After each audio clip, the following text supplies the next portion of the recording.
CBS Sports.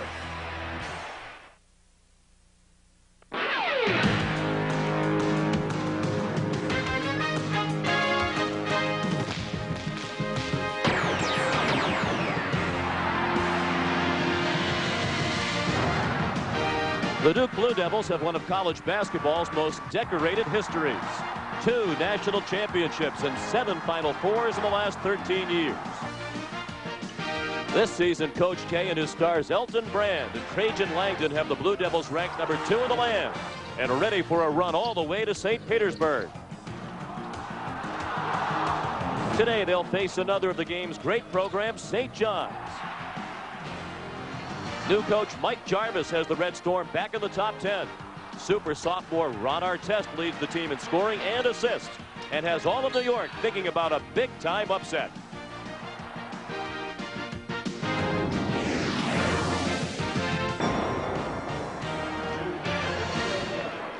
CBS Sports welcomes you inside Madison Square Garden for today's top 10 battle between number 2 Duke and number 9 St. John's. Hello everyone and welcome. I'm Sean McDonough along with Billy Packer. It is great to have you with us. This game is sold out. It's the first sellout at Madison Square Garden for St. John's in 3 years. Billy, tremendous anticipation for this game. Well, you've got the number 4 and number 5 winningest programs of all time in college basketball going head-to-head. And, of course, 2 teams led by outstanding basketball players. Elton Brand for Duke, the last time he played on this court, he led the United States to the Goodwill Gold Medal Championship, a powerful inside performer. And for St. John's, Ron Artest, who had only the 2nd triple-double in the school's history against Seton Hall a few weeks ago, an outstanding all-around player. They know each other well. Brand and Artest played AAU ball together. Duke and St. John's in a moment. CBS Sports coverage of the road to the Final Four is sponsored by the all-new Chevy Tracker. It gets around. First Union, your guide to the financial world. And by Bud Light.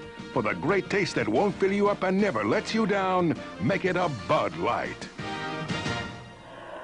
Daytona 500. First meeting between Duke and St. John's since 1991, back in the days of the ACC Big East Challenge. That game was won by Duke. Duke's won the last 4 head-to-head with the Red Storm. Mike Krzyzewski in his 19th season at Duke. His win at Clemson on Wednesday night was career victory number 450 in Durham. His starting lineup has Elton Brand between Shane Battier and Chris Carrawell. And in the backcourt, William Avery and Trajan Langdon. Mike Jarvis in his first year at St. John's off to a tremendous start at 16-3. He's been a winner everywhere he's been at Boston University, George Washington prior to his trip to Jamaica. Albert Richardson is the starting center for the injured Tyrone Grant. Artest and Jesse the rest of the front court. Eric Barkley, a very talented freshman point guard, and Boonsie Thornton is the 2 guard. Brand will jump against Richardson. St. John's in white. Tim Higgins, Curtis Shaw, Larry Rose, the officials. And we're underway. St. John's controlled the tip. Good hands by Artest. Barkley guarded in the man-to-man by Avery in a matchup of point guards. Artest lost the handle, got it back, and scored the first bucket of the game. Battier may have some size, but Artest has power against him. Artest averages 15 a game. Battier, one of the top defensive players in the country, along with Chris Carrawell, the 2 Duke stoppers on defense. Avery pestered all the way by Barkley. Carrawell guarded by Jesse. Key matchups out here. Thornton right in Trajan Langdon's face in that jumper. Key matchup for Duke. They've got to get the ball down inside to Brand early, taking some away that outside perimeter pressure. Offensive foul called on Artest, and Shane Battier has now taken 19 charges this year, and this is Duke's 20th game of the year. He set the single season school record for charges taken last year with 29. He's likely to break it this year. Moving those feet defensively instead of the hands. Now, if you're Artest or any player that goes up against Battier, that's something in the scouting report you really have to be aware of on your penetration. Farewell to Langdon. 2-0 St. John's, more than a minute play. Brand powers it up inside. That's the game for Duke early in this ball game, because they have great perimeter shooters, but St. John's has great quickness on the perimeter defensively, so you're not going to get your jump shot early in this game. St. John's not big inside, particularly in the absence of Grant, out with a broken bone in his wrist. He'll be out at least until early February. Even without Grant, St. John's not a big team, but without him, they're that much smaller. Yeah, a real pivotal piece to the puzzle for St. John's. Battier. Carrawell had his hands on the rebound. It was batted away by Artest, but there's an easy two for Carrawell. Beautiful touch pass by Trajan Langdon. Duke has a tremendous advantage here from a rebounding standpoint in this ball game, so St. John's has to be very careful in their blockouts. Tough pass, just saved by Artest to Bootsy Thornton. He's been hot lately, and he hits the runner. And the game's tied at 4. Junior college transfer, sat out last year. There were quick hands by Barkley. Now Jesse, 3-on-1. Artest unselfishly to Thornton. This St. John's club has great team quickness. The other thing that it has, particularly when they have Grant in the lineup, everybody can catch the ball on the run and make a play. 2.5 minutes in, the Red Storm by 2. Madison Square Garden still filling up. Torrential rains outside. It's a late arriving crowd. Carrawell didn't get the bounce. Brand the rebound. He has such a soft touch on the inside. So this summer in the Goodwill games, the United States team dropped their opener against Puerto Rico, then went on to win 4 straight to win that gold medal. And Brand was awesome against those older players, particularly in the final gold medal game against Australia that played a number of guys that have been in the NBA. Brand averaged 17 points per game in the Goodwill game, 7.5 rebounds. The shot from Jesse rattled out, and a foul on the rebounding action against the Red Storm. Good block out by Thornton inside, taking advantage of his position. The ACC standings, Duke out of conference today, but off to a 7-0 start in the lead over Maryland. Those two seem to be clearly ahead of the rest of the pack. The foul was actually on Duke's Chris Carrawell, his first. Well, one team that may want to argue with that's North Carolina, that's got Duke coming up Wednesday. But they'll have to prove it on the court. Really the start of the big week for both teams. You mentioned the Duke-North Carolina game coming up. St. John's in the week ahead has a date at Syracuse, and then UConn back here next Saturday to host the #1 team in the country here on CBS. Avery was stripped, but Battier wound up with the ball. Nice move, but he didn't get the bounce. There's Brand again with that double pump power. One of the things that St. John's also does pretty well that Duke hasn't seen is that when there are solid screens outside and there are switches, no matter who switches for a beautiful line, not even much of the screen, but when you switch against Duke, normally you got mismatches. In this particular case, St. John's can switch any man onto a Duke player. Barkley fed Artest on the alley-oop, and Carrawell missed a jumper in transition. Now Richardson. Working on Brand. Brand got a piece of the ball and the rebound. Brand is dominating inside here in the first 4 minutes. To put in perspective this tempo, St. John's scored 100 points for the first time in 6 years this year. Duke has already had 600-point games in this season. Duke's the highest scoring team in the country, averaging 94 points per game. So this is definitely not the pace that St. John's would like to play, even though it looks like they're staying with them right now. The track meet at the moment. Jesse lost the dribble as they had a 3-on-2. Here comes Duke again. This is really going to hurt St. John's if they try to play Duke at this pace. Avery, an errant pass. Brand couldn't handle it in a timeout. And these players likely need to catch their breath. Nearly 5 minutes in, 8-8 the score. There's the perfect 45-degree angle for the Barkley alley-oop pass. Perfectly done without a good solid screen.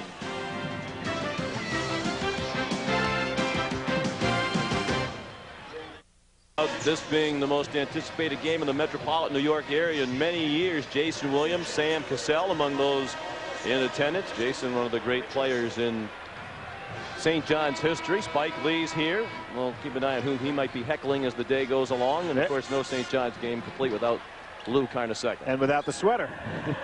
Yeah, it'd be interesting to see who Sam Cassell is rooting for. Of course, he played for Florida State. Duke and had outstanding teams at Florida State. Duke, one of the major rivals at that time. Maybe it's ACC against Big East. It'd be interesting to hear those two guys go after each other over there. Var Postell off the St. John's bench. He has the ball now, number 25, an excellent sixth man. Very tough shot. Jesse around it, and he has a chance for three. Substitutions by Duke take Brand out of the ball game. You can see Mike Krzyzewski saying, okay, you want to play a up and down running game. Basically, Postell is the only answer that St. John's would have in that kind of situation. Duke pretty deep with a 9-man rotation. Good job inside by Jesse getting, again, position. Second time today, St. John's has been able to get superior position on the offensive glass. First foul on Trajan Langdon. Jesse completed a three-point play, and now he has 3 points. Chris Burgess, Nate James, Corey Maggette, all into the Duke lineup. First time today, full court zone pressure. The freshman Maggette was stripped by fellow freshman Barkley. The Storm on the move again. Langdon intercepted, then traveled. Well, Langdon came out of nowhere to pick that one off. Came out of nowhere, really, in many people's opinion, to have a great career from Alaska. The greatest player in the history of that state from Anchorage, Trajan Langdon. Postell, good position inside. James finally beats him over the top. Duke sticking with man-to-man. St. John's has showed man-to-man, and then that full court zone pressure. Barkley, a three. Good touch. One of the outstanding freshmen in the United States is Eric Barkley. Terrific point guard. Plays well within himself, has quickness, can handle the ball, shoot it, play some defense. And he's given Avery all he can handle so far today. Some say, Billy, that's what St. John's has been lacking most in recent years, a solid, true point guard. Chris Burgess, now Langdon. Stripped from behind by Bootsy Thornton. There is that team quickness, and James comes back to steal one. And he banked it home. Nate James averages 5 per game, has his first 2. The sophomore from Washington, D.C. James, a guy that was a high school All-American, then due to injuries had to sit out a year, but now is starting to get more and more playing time as this season wears on. He missed most of his first 2 years with thumb injuries and ankle and knee injuries. He rebounded the miss. Maggette fouled. He'll have a chance for a three-point play. Maggette, the most athletic player on this Duke team, and they're full of them. The kid can run. He can leap. He loves to play and has incredible statistics in basically 17 minutes a game played. There's that power he shows inside. He averages 11 points per game in those 17 minutes and nearly 4 rebounds. The freshman from Bellwood, Illinois, in the Chicago area. When you look across at his stats, he's shooting 57% from the floor, 40% from the three-point line. I mean, you go all the way across the line, you say that may be as productive as 17 minutes as you'll have anywhere in the country. Dave Odom, the Wake Forest coach, says Maggette's as athletic a freshman has come into the ACC in a long time. And you think of all the great players in that league, that's a large statement. St. John's by 2, just more than 7 minutes played here at the world's most famous arena. He's matched up with Artest right now, 2 physically gifted players. Postell's shot went spinning out to Brand. Kind of a tough shot, gliding to the right. 5 rebounds already for Brand. Avery forced one up. Bootsy Thornton got a hand on it. Now this is where Avery, who's being challenged with quickness by Barkley, has got to be patient in the game. That was a forced shot. Not a good offensive maneuver by a young guy that's had a great year so far. Barkley went past Avery and missed the pull-up. Rebound Richardson. Blocked by Brand. Richardson fouled this time. Brand didn't need the help, but he had a teammate coming to his aid, James, who committed the foul. Well, you have to figure Richardson, who has limited offensive ability, you can't go to help Brand on him, and that's what happens here. James comes across, commits a foul on a player that probably is not going to make that play. Have to use your head a little bit. If you've got a double on Richardson, somebody else on this St. John's team who's much more effective offensively is going to be open. Albert Richardson, the senior from New Orleans, Louisiana, out of McCook Community College in Nebraska, where he played last year. Artest goes to the bench. Jesse's back in.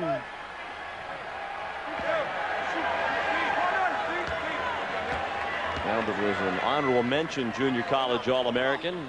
Averaged 21 points and 11 rebounds at McCook Junior College. Maggette rebounded the miss. St. John's in their loss to Miami shot 16 for 30 from the line. Now this is a team that's small. When they get to the line, they're going to have to go ahead and make them, because they're not going to be a great offensive rebounding team, particularly not the likes of a squad the size of Duke. These are two red-hot teams. St. John's has won 4 in a row and 13 out of 14, while Duke comes in riding a 13-game winning streak off its only loss of the year against Cincinnati by 2 points in the Great Alaska Shootout. Good job by Richardson, forcing Elton Brand to take a step further out on that turnaround jump shot than normal.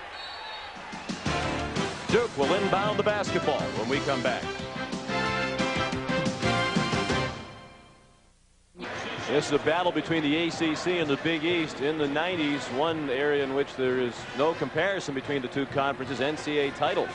Well, this is kind of interesting. Big Ten and Big East. And the Big East has only had one team, your alma mater, the Cuse, in the Final Four in the 90s, which is kind of surprising, considering the fact that one year they took 3 teams into the Final Four in the same season. And a chance to tie the game for Corey Maggette. Duke scores right off the inbounding play. Mike Jarvis throws up his hand. He didn't like the fact that there were some solid screens on the inside that he thought were somewhat illegal. Maggette slides right on through, and there's that power again. Even though he lost control of the ball, was able to go up inside. Big foul there, and the fact it's Artest's second foul. Mike Jarvis doesn't have a lot of places he can go on the bench to replace that, with Ty Grant unable to play today because of that wrist. Mike also didn't think there was very much contact there to warrant the foul. Maggette missed the free throw, but Teruel got the rebound.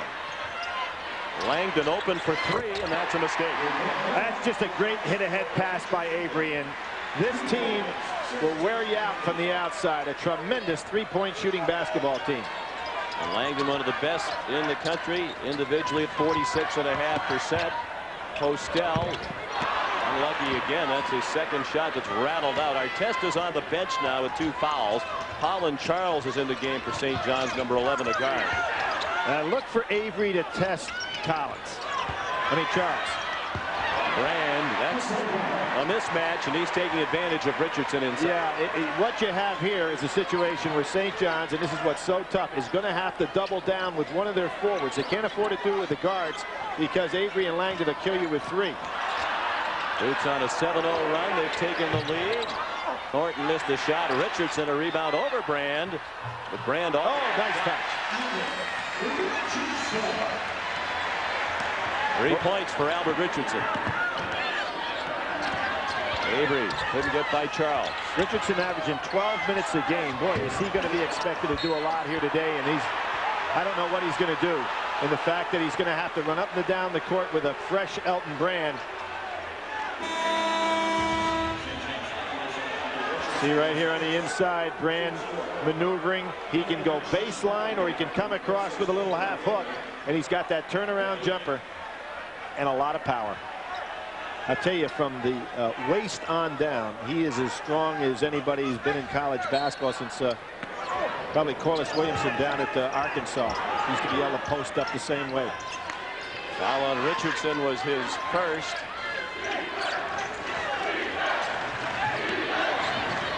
Charles Avery. Charles doesn't have that quickness, as I said before. Nice rebound by Jesse, and he was fouled, and the mock cheer goes up from the partisans here at the Garden. I think that St. John's has been getting the short end of the whistles. The foul was on Brand, his first, and team foul number 4 on the Dukies. Well, Duke has made 180 more free throws than their opponents. Duke has made 28 more than their opponents have even shot. So it's not unusual to see them have the advantage in that regard. Barkley guarded by Avery. Barkley, Thornton, Postel, Jesse, and Richardson for the Red Storm of St. John's. Postel shuffled his feet, but he was fouled before he traveled. Well, he showed you Duke on top of the ACC. St. John's picked in the Big East preseason coaches poll to finish 4th. Is right now 2nd behind Connecticut with a game against the Huskies here next Saturday. Probably the big movement in the league is the fact that Georgetown, a club picked to be a little higher than obviously they're in not in that position in regard to preseason.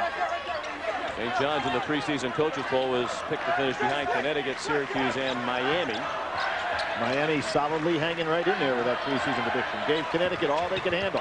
Looking to overtime in Miami before succumbing the other night. Carawell with the rebound and then a foul as they went up the court against Reggie Jesse.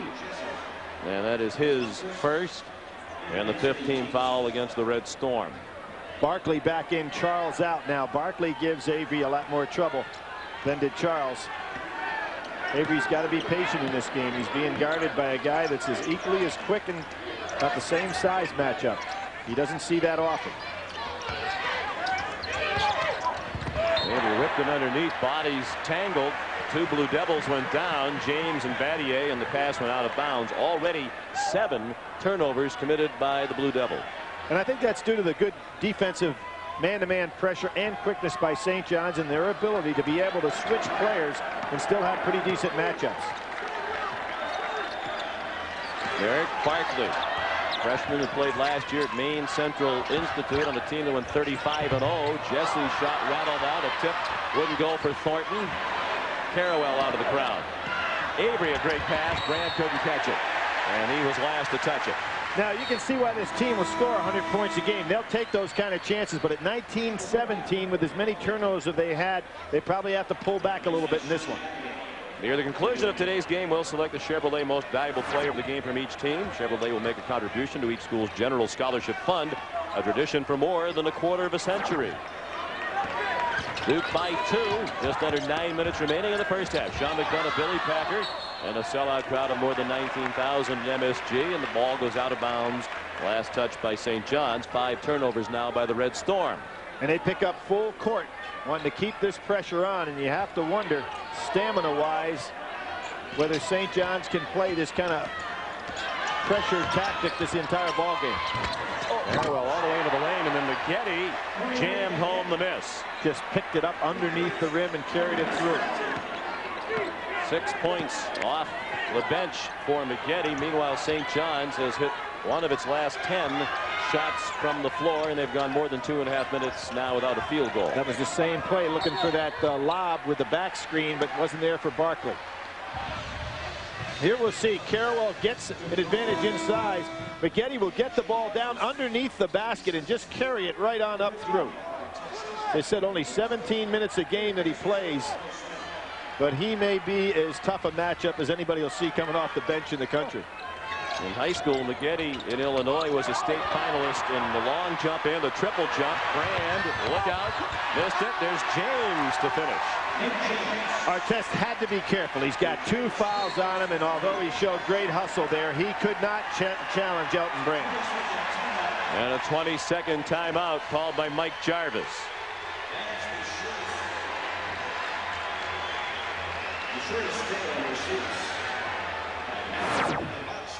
Tournament heritage for St. John's. We take you back to 1985, the West Regional Final at McNichols Arena in Denver. NC State and St. John's. Louis and Jimmy Valvano, the closing seconds of the game. Walter Berry went in for the slam that sealed the victory. And St. John's advanced to the Final Four for the first time since 1952.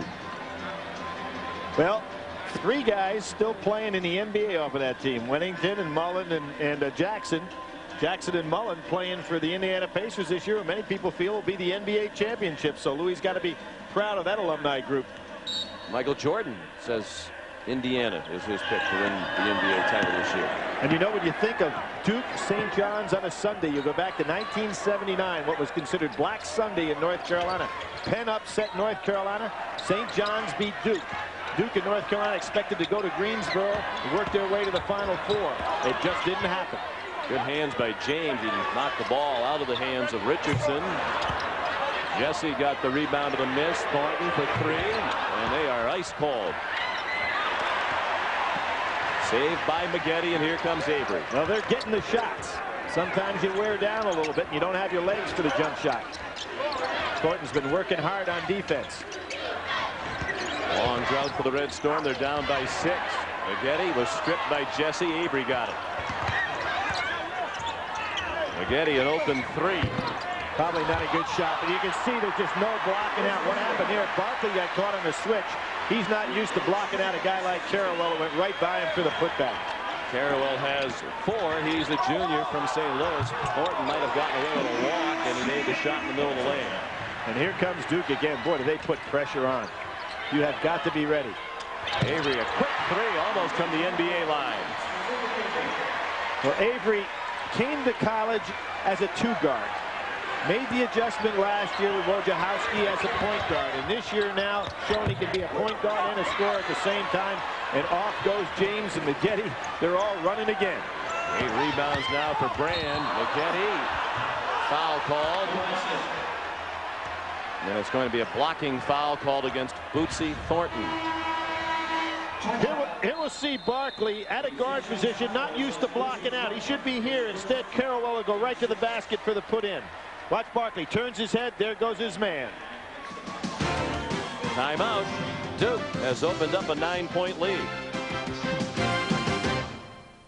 6:24 left in the first half. Duke by 9. Duke has a decided size advantage, and the Blue Devils have used that advantage to pick up 7 more rebounds than St. John's, and they're also a deeper team. They have 10 bench points to none for Mike Jarvis's Red Storm. Mike Jarvis, 53 years old, a native of Boston, and he's never had a losing season. Now in his 14th year as a major college head coach. Oh, Artest falls asleep on the out of bounds. He was watching the action on the strong side. Maggette went right down the lane against him. And Maggette has 8 points. 8 of those 12 Duke bench points, and the lead is up to 11, the largest lead for the Blue Devil. They need Artest. Boy, that was a powerful inside move against Carrawell. Was an outstanding defender. Another thing really key in the game, Billy, when Artest got his second foul, because when he went out, that the momentum shifted in favor of Duke. Right, and here we have a lot of time left. There's pretty good defense by Richardson. Here's what we're going to talk about. Artest is watching all the activity over here in the out of bounds, and watch what happens to him. Has his head turned just as Barkley did earlier. It's amazing. He kind of falls asleep on it, and there goes his man in for a layup. Boy, you've got to be able to see your man and the ball at all times. As fundamental as they teach back in the 6th grade. Artest, who's an outstanding player, lost it on that one. Meanwhile, Brand called for the offensive foul, his second. He's on the bench. Chris Burgess is back in. LeVar Postel scores from the middle of the lane. Postel has had some tough luck on some earlier shots. That was an excellent jump stop. Very explosive scorer off the bench. He's a junior from Albany, Georgia. Mike Jarvis has been telling Postel to go to the basket more often. Early in the season, he relied too heavily on the 3-point attempts. Maggette traveled. Now, one of the things about Maggette, and of course it comes with experience, when he gets on a roll, as he is in his first half, he has a tendency to try to do too much too soon. And if he'll just be patient with his game a little bit, he's got so much ability, it'll all come. And the only scholarship freshman on the Duke team this year. Duke by 7, approaching 5 minutes left in the first half. Artest. Oh, he just took Langdon and overpowered him inside. That's not a good matchup for Duke. Trajan Langdon being in good shape, but he can't handle run Artest on the low post.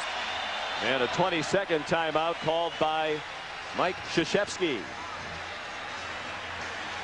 Great heritage in the NCAA tournament for both of these schools. So many memories for Duke. We take you back to perhaps the greatest memory. There's the pass to Laettner. Puts it up.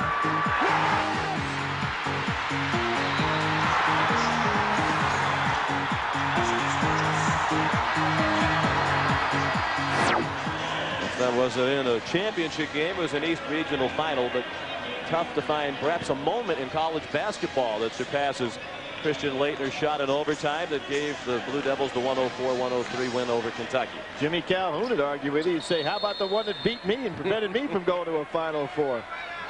Laettner certainly one of the great collegiate players of all time. And that was one of the great performances of all time. 10 for 10 from the field for Laettner in that game. 10 out of 10 from the line. He had 31 points. Duke went on to the Final Four. St. John's is on the run right now. They've run off 6 straight points. Some job by Thornton coming from behind on the steal. That's very difficult to do without picking up a foul. Nice move. Brand's back in with 2 fouls, playing against Artest, who has 2, and Brand blocked Artest's shot. Boy, Duke got caught in some bad matchups for them there. They don't want it. Brand picking up his 3rd foul. Battier scores from Brand. Surprised, to be quite honest with you, that Brand's back in this ball game right now. Duke has big men that they can substitute. Up shot, Barkley got the roll. Well, as soon as Brand went out with that 2nd foul, St. John's went on that 6-0 run. And you know who is guarding now, even though the St. John's is in a full court zone pressure, and they're going to go back into the zone to probably try to hide. Let's see if they do stay in the zone situation here. Yeah, they stay in the zone. That's going to protect Artest, who's down a little in the middle. You can't leave Langdon open for 3, though. That's the problem when you play zone against Duke. That's exactly a good point, Sean, and that's what Mike Jarvis yesterday in practice said, and it was really a great point he made to his team. He said, guys, you got to believe in me. When I tell you to go to zone, they're probably going to crack us, but we've got to be patient. A great coaching point in practice. And, of course, what happens, Langdon comes out and hits the 3. And his players do believe in him very quickly. Oh, without question. Jarvis has won over his team. Reggie Jesse rattled one home. The sophomore from Queensbridge, New York, has 5 points. Let's see if Duke goes over the top of this zone pressure, and here it is. Now they want to attack inside the Brand. Farewell might have gotten away with a carry. Then Brand scored from right underneath the bucket. He has 10. Very nice move by the senior Langdon to recognize the zone press, go over the top of it, and then Brand becomes a weapon on a 2-on-1 situation. Brand nearly a double-double here in the first half. He has 10 points and 8 rebounds. And Barkley missed, and Postel pushed off on the rebound. Well, you know, there was a case where Postel might have just got a soft touch. I think Carrawell faked him out a little bit, and the official just assumed that that must have been a big push. Mike Jarvis can't believe it. Officials have been a little quick with the whistle in this first half, which is surprising in a game of this magnitude. Yeah, I think that was merely a touch foul, and Mike Jarvis very upset with it. I don't blame him. For all the late breaking news in college basketball, plus updated scores and stats, go to cbs.sportsline.com or on America Online at keyword CBS Sportsline. Carrawell 1-1. He missed the front end, and Bootsy Thornton rebounded. Duke, an outstanding foul shooting team, not hitting them all today. He's shooting 74% from the line this year, which is excellent for team free throw shooting. It's 11th in the nation at the start of the week. Artest lost the handle along the end line. Duke 37, St. John's 29. Team in the nation, Duke has an 8-point lead over St. John's. Here we have last year, and showing Duke how they're going to collapse on Nazr Mohammed from Kentucky, preventing him from scoring inside. But remember what happened in this ball game. Kentucky was way down. This might have worked here, but it allowed the perimeter to be open. And what happened later in the game, the likes of Shepard and Paget wore him out from the outside. Getty missed a shot, but the ball got tipped back out to him. Now Carrawell alone for the dunk. 3 times we've had a game in this game. St. John's has forgotten where their men are. 3 times Duke has had a layup. Duke leads by 10. Blue Devils once have an 11-point lead. Thornton a step back 3. St. John's probably has as good a passing group of players all over. Now, again, they don't have a postman in the ball game, playing awful small. Mike Krzyzewski, I think, did a very wise thing getting Brand out of there. You don't want him to pick up that 3rd foul with 2 minutes to go. Now, will Margetti take Artest? Might not be a bad idea to let Margetti take Artest on the drive, see if they could pick up another foul on him. Mike Jarvis got out of that zone very quickly after Langdon buried a 3 against it. And an offensive foul called by Curtis Shaw as Avery used the free arm to try to get past Barkley. Coming up on Pennzoil at the half, Bonnie Bernstein will get you caught up on all the scores and highlights. That's all coming up on Pennzoil at the half. The foul on Avery is first. LeVar Postel to the St. John's bench. We saw Mike Krzyzewski sitting on that bench, very quiet the other night at Clemson. He wasn't able to go with the team. His shoulder giving him a lot of problems. Everybody knows he's going to have a hip surgery in April. Good shot by St. John's coming back right before the half. And then Jesse called for the bump along the sideline. Mike Krzyzewski had a very scary episode early last week. He started to have numbness down his left arm from his shoulder right down the arm, and he went to be evaluated. They determined that he had a pinched nerve in his neck, and it's related to the left hip problem. He'll have the left hip replaced on April 5th. 4 times the ACC Coach of the Year, Mike Krzyzewski, one of the great coaches, I think you can say it now, in the history of the game, when you figure there are only 2 coaches with more NCAA tournament wins than Mike. Absolutely. You know, he went from being one of the great young coaches to now, without question, certainly one of the great coaches, not only in the game today, but certainly is one of those guys setting the pace for history. Only Dean Smith and John Wooden have more NCAA tournament wins. Thornton, with the crowd roaring, missed the 3. Johnny's right back in it, and here they come again, 4-on-3. There was that again, a freshman mistake by Maggette. Couple of chances here for St. John's to inch closer, and Richardson was fouled after the 3-point miss by Artest. Maggette hit him from behind, the first on Maggette, and the 19 foul. See, he is so used to having more quickness and speed than the people that he plays against that he tries to put it on the floor and go by. As St. John's is extremely quick and very good at coming from behind with the steal. And now Mike Jarvis is going to get Artest out for the final minute to avoid his picking up his 3rd personal foul. Here's Richardson at the line with 3 points today. Front end of a 1-on-1, another big miss. St. John's is down 4, but that's 2 empty trips with a chance to get closer. Avery's calling it for himself on a high screen here, but Barkley's been able to stay with him so far today. Avery charged again. Yeah, Barkley is really getting into Avery's mind. Avery has got to settle down, let the game come to him a little bit. He probably has heard about what a hot shot this freshman is from St. John's in the backcourt, and he is a hot shot. And Avery not having a real good first half. Very unusual for him compared to the way he's been playing this year. With 14 turnovers already today, that's what they average per game for the season coming in. 2 fouls on Avery. Brand has 2, and he's on the bench. Talking about Avery, he's had 8 3-pointers in a game this year and 11 assists twice in a game this year. So he has the ability to put up big numbers, but he's having his hands full with this freshman. As you can see, St. John's can just about take the last shot of the half. Thornton hits it with 4. Great comeback by St. John's. Avery never got a shot off. St. John's was down 10 just a moment ago, but they head to the locker room fired up, now down by 2.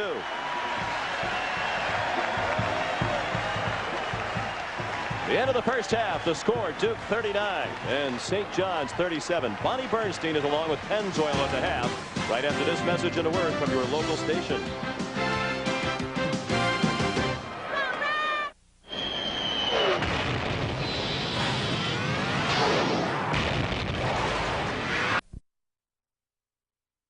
Final Four is sponsored by Oldsmobile and your local Oldsmobile dealers.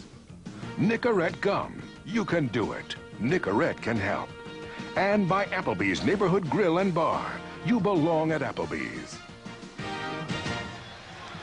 It was a very entertaining first half here at Madison Square Garden, and Duke has a 2-point lead over St. John's. And Billy, it's time for that old cliche. If you're Mike Jarvis, you have to be kind of happy to be down by only 2 in the first half. Well, I think that his team showed an awful lot of guts coming back there in that first half. It looked like Duke had that working margin. Artest is in some foul trouble. They pulled back very well. I think some of the keys to the ball game certainly are Avery's play in the first half for Duke was 7 turnovers as the backcourt leader. I think Barkley got in his head early and often in that ball game. Halftime stats brought to you by DiGiorno. Bootsy Thornton working on another big game. He's been in double figures in 11 straight games coming in, so this makes it 12. And in the last 6 games, he scored at least 17 points. He has a great chance to make that 7 straight games with at least 17 points. 6 out of 11 was Thornton in the first half. Elton Brand dominated early inside, then he picked up his 2nd foul, and that's when St. John's got back in the game. They did, and he's the force to start the second half. If you were in that Duke locker room, I guarantee you there were a couple of things they focused on. One is for Avery to get his head into the ball game and let the game come to him somewhat. The second is to make Brand a real force to start this second half, to put a lot of pressure on Richardson and Artest. The other thing is that You'd have to warn your players if you're Duke that St. John's great quickness coming from behind from those steals. Don't think you're open when it appears that you are. For St. John's, I think it's just more of the same. Working hard, keeping Thornton open. They have to be very happy with that comeback. And there's what I said was going to happen. Right to Brand down in low early. And he missed his first shot of the half. Ripped away by Ron Artest. This is Barkley. It's Barkley and Thornton with Artest, Richardson, and Jesse. The same five that started the game for St. John's. Thornton for three, and the lead for the Red Storm. Thornton named Bootsy after Bootsy Collins. Is that a singer you're familiar with? That's who his mom named him after, a singer named Bootsy Collins. We'll have to do some research on that. But he is off to an excellent start here. Thornton's given name at birth Marvis, but he much prefers Bootsy. And there's Battier driving inside. And you see that Artest on him can't afford to go ahead and chop down and try to even block on it. So smart play by Artest, even though he was beaten. Shane Battier now has 4. He's a sophomore from Birmingham, Michigan. Barkley, nice back cut, and Artest found him. It's a nightmare game for Avery. I like Barkley's demeanor on the court. You know, he never shows any emotion. Glides around there. He's got great quickness. And boy, Duke has got one game plan here. Get that ball down inside, put Richardson in trouble. Richardson had a very good first half, and I'm not talking about statistically, but to be able to play at that tempo and stick with Brand as he did, it's a big aid to St. John's. A little too anxious to prove it at the offensive end, however, and Richardson traveled. The 8th turnover committed by St. John. Here we'll see Elton Brand. Look at the post-up position, those wide arms and wide body. Richardson just having no ability whatsoever to stay with him. They're going to have to double down to help out a little bit. Double down on Battier's man and with Carrawell's man. You can't afford to do it with Avery or Trajan Langdon. Brand, he traveled. Well, I think that's a push. Yes, he did. Push on Richardson, and Duke is going to go right to the power man inside. And we see right here, Brand has that ability to put the ball on the floor. Richardson does a pretty good job moving his feet, but Brand just too strong for him. 2 personals now on Albert Richardson. And Jesse almost intercepted the inbound pass. 2 minutes played, second half. Duke by 1. Telegraph pass by Carroll. You've got to keep that ball in front of your chest, not over your head until you're ready to make the delivery. There he puts it over his head again. Makes it much easier to block. The only throw you can have is over the top. Battier out to the midcourt line. He's guarded tightly by Artest, who needs to be careful. Good man-to-man pressure here by St. John's. And a whistle underneath as Langdon. Oh, Richardson, another cheap foul inside, just trying to hold position on Brand. We'll see it again, and here's where St. John's really missed Ty Grant. There's this Richardson, you know, he's just not strong enough, and yet he's trying to fight over the top. Brand again. That's the right place to go. Now, if you're Mike Jarvis, where do you go? I mean, you're going to have to get some minutes from somebody off the bench with size. You can't afford to put Artest down there, and Brand, he's got 2 fouls on, and you've got to save him offensively. Artest thought that Barkley was heading to the back door, but he was not. Show it inside. Here is Elton Brand again, getting position, and there is that strength. How about going zone if you're Mike Jarvis? About the only thing you can do is take a chance that maybe Langdon isn't hot today. Just try to react to him more quickly when he goes to tee up a 3-point try. Brand, a tough shot. Good blocking out by Artest on Battier, but again, Brand gets the ball in good working position. If you joined us late, St. John's playing without its leading rebounder and most physical force inside, Tyrone Grant, who broke his wrist in the game earlier this month against Seton Hall. He's out at least until early February. Blocked from behind by Carrawell. The Jesse shot. Richardson's follow wouldn't go. Great hustle by Richardson. Artest open for 3. Richardson again in the middle of the pack. And he might have committed a foul. I think this one will be on Thornton. They're just giving up too many inches there.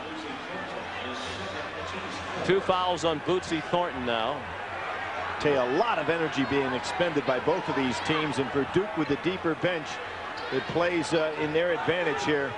try to wear the other club down. Remember, St. John's had a big lead on Purdue in the tournament earlier this year, and were not able to hang on, and they do go zone. Carewell missed the three. Langdon the rebound. Avery for three. And here's where yesterday's great message by Mike Jarvis. Have confidence and patience and stick with the game plan. But Duke is so tough if you go zone, hitting that ball outside. Miscommunication again. Barkley threw it right to Langdon. Nice job by Trajan Langdon to protect the ball. St. John could use a timeout. They'll get the TV timeout on the next whistle, but Mike Jarvis isn't going to wait for it.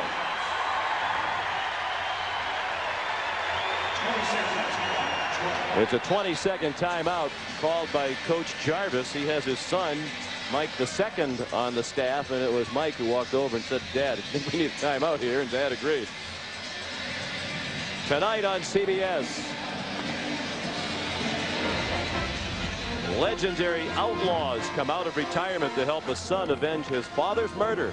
Willie Nelson, Chris Christopherson, Waylon Jennings, and Travis Tritt star in the CBS Sunday movie Outlaw Justice tonight on CBS. You know, Sean, I'm really enjoying this month of Michael Jordan's retirement as you run into people and they tell all kinds of stories about Jordan. Mike Jarvis told me one yesterday. He said, "You remember the McDonald's All-American game in Wichita, Billy?" And I said, "Yeah, Mike, I was there at that game." He said, "You know, I coached Michael Jordan in that game," and he's absolutely right. He coached Michael Jordan, wasn't the MVP in the game, but Mike said he thought he would be a pretty good player before he finished up. Was he right, huh? Of course, Mike Jarvis first made a name for himself as a high school coach in Cambridge, Massachusetts, at Ringen Latin when he coached Patrick Ewing. Yeah, Patrick Ewing was there that day, but ineligible to play because he had played in 2 previous All-Star games. Artest took it away from Battier. Count the bucket. A chance for 3 for Ron Artest. Now, could that have been a huge turnaround play? Artest could have picked up the foul on the charge. Battier, who loves to draw the charges, had pretty good position. But instead, it's Artest with 2 and a chance for the 3. Pretty close call there. Could have been a huge turnaround. I don't know. What do you think? I think it was a call. You do? I think it was a charge. Yep. I think he gained it. I think a foul is when one or the other player gains advantage by his contact. And there's no question, by making the contact, Artest gained the advantage there. Foul on Battier was his first and the first team foul against Duke here in the second half. Timeout. 15:39 remaining in New York City. A gold medalist on both the '84 and '92 men's basketball teams. Visa will donate $1,000 to each of these universities and $1,000 to the U.S. Olympic team for their efforts in the development of our future Olympians. 2 legendary outlaws come out of retirement to help a son avenge his... On the St. John's bench, there's Tyrone Grant with the broken wrist, out at least until early February. Mike Jarvis says we'll definitely get him back. He really sensed they could use him today. Oh, that'll be a big boost because everybody else has had to step up. And here's Mickey Krzyzewski, Mike's wife, who, remember back in the fall of '94 when Mike had that back surgery, he coached the team for the beginning of that season, had a winning record when he finally stepped aside and took that hiatus. But it was because of Mickey Krzyzewski. She said he is not going to coach, or we're going to have a little problem in his family. And really, Mike will go back, as we mentioned earlier, and have that operation in April for the hip. But that was a back surgery. We saw Bernie Williams, the Yankee star, as well. That's interesting. Duke that year was 9-3 when Mike Krzyzewski left. They finished the year 13-18. There's a 3 from Avery. Interesting that Duke does not count the 13-18 against Mike Krzyzewski. Yeah, you know, I'm going to have to over the period of time, whether there's no precedent that I know of for that particular move. And there's the charging foul. Artest picks up the 3rd. Remember how important I said that was on the earlier play. He makes the good crossover dribble here, beats his man, but there is Trajan Langdon stepping in. No question about the call. Good call. The 3rd against Artest, and double jeopardy for St. John's because they waved off the goal as well. But he's going to have to stay out here. Now, St. John's has gone 3 times into the zone, and all 3 times Duke has hit the outside shot. So they go back to man-to-man. You were about to make a point about the precedent about coaching records. Yeah, I don't know. You know, if we have other situations where guys were sick or injured and out, and maybe they had good seasons and they counted the game. Yeah. So you know, I don't know. That was a decision Duke made, and I guess that it's their decision and theirs only to make. Pete Gaudette obviously took over. He's no longer on the staff, but it is interesting. I mean, I wonder, you know, if they went 28-3, would they have counted it on Coach K's record? And he was still technically in charge of the program. And you wonder how much better the record would have been, if at all, had he coached. There's that strength by Brand. Two-handed grab.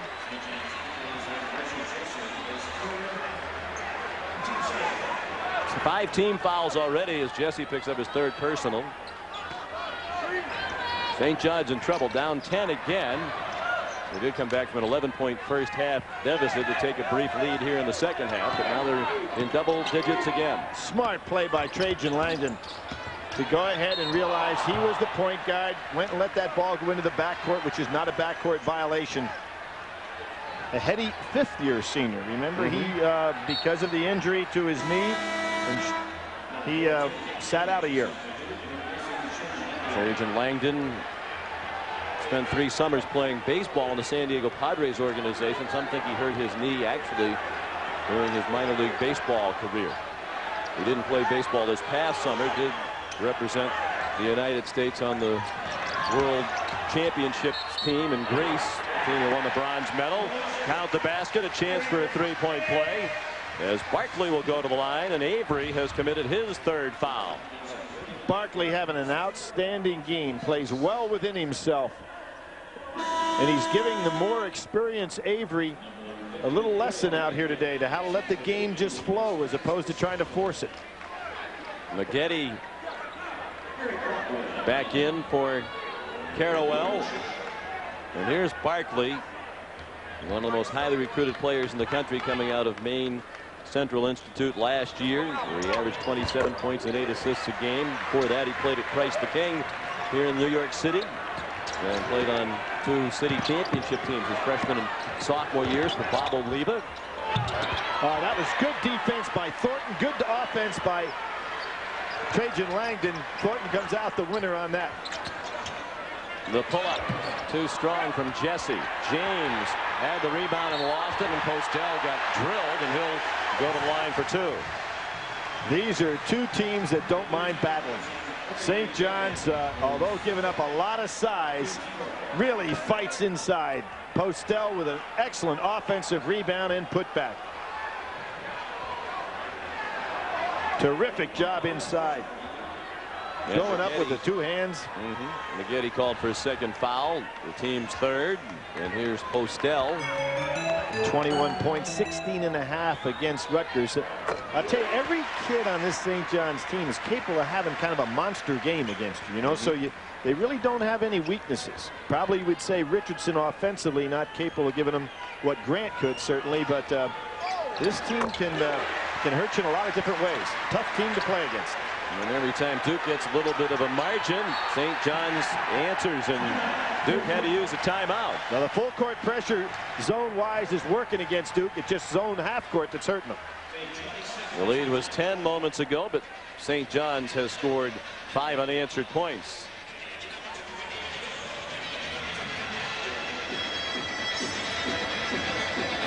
Monday on CBS. After Raymond embarrasses his wife in public, you better watch out, because you won't believe what Denver's going to do to pay him back. Don't miss Everybody Loves Raymond Monday at 9, 8 Central right here on CBS.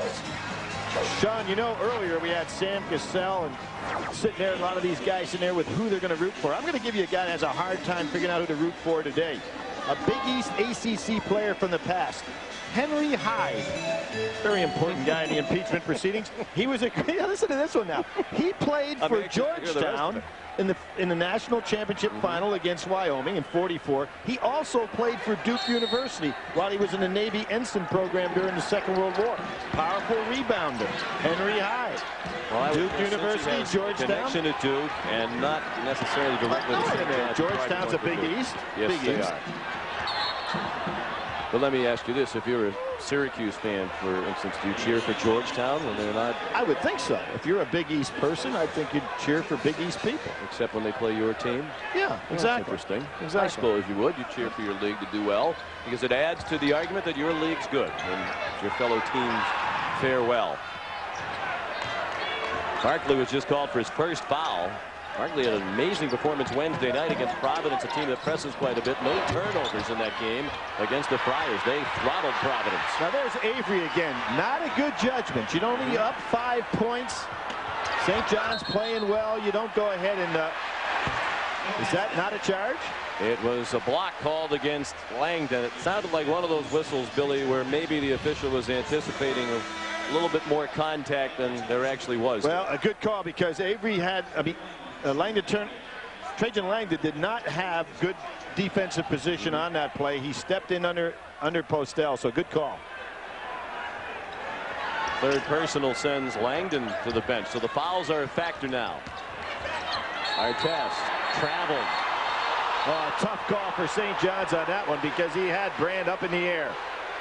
I think it was a good call, though. I think once he got him up in the air, he just shuffled his feet a little bit at the free throw line. Mike Jarvis didn't like Larry Rose's whistle.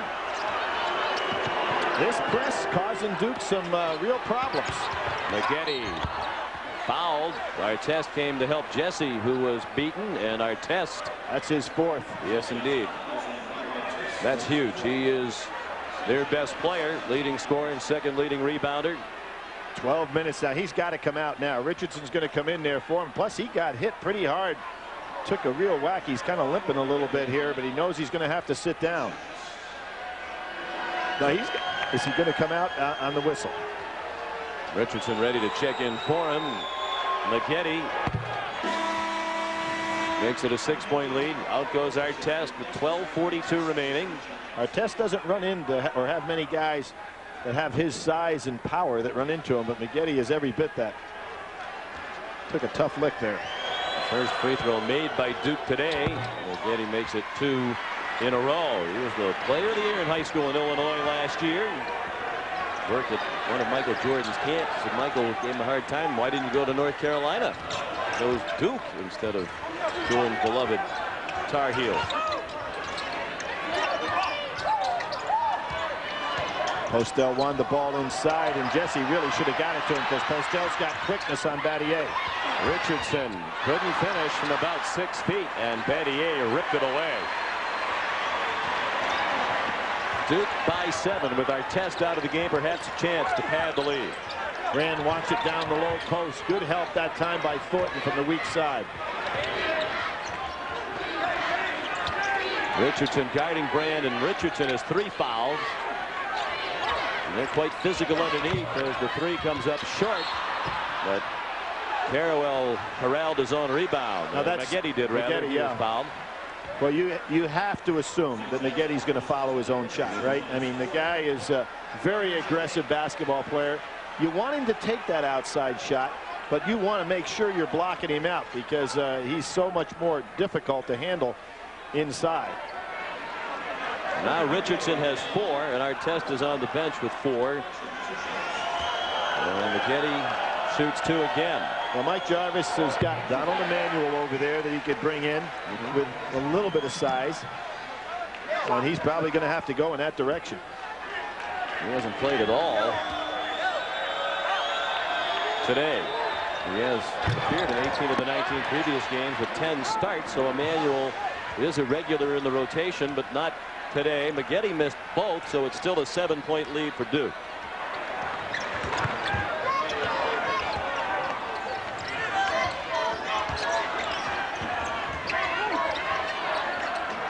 Barkley was fouled. He got away with a little shuffle step when he accepted the pass. Yeah, but it was a very good technique by Barkley on that shuffle step because he had the dribble alive.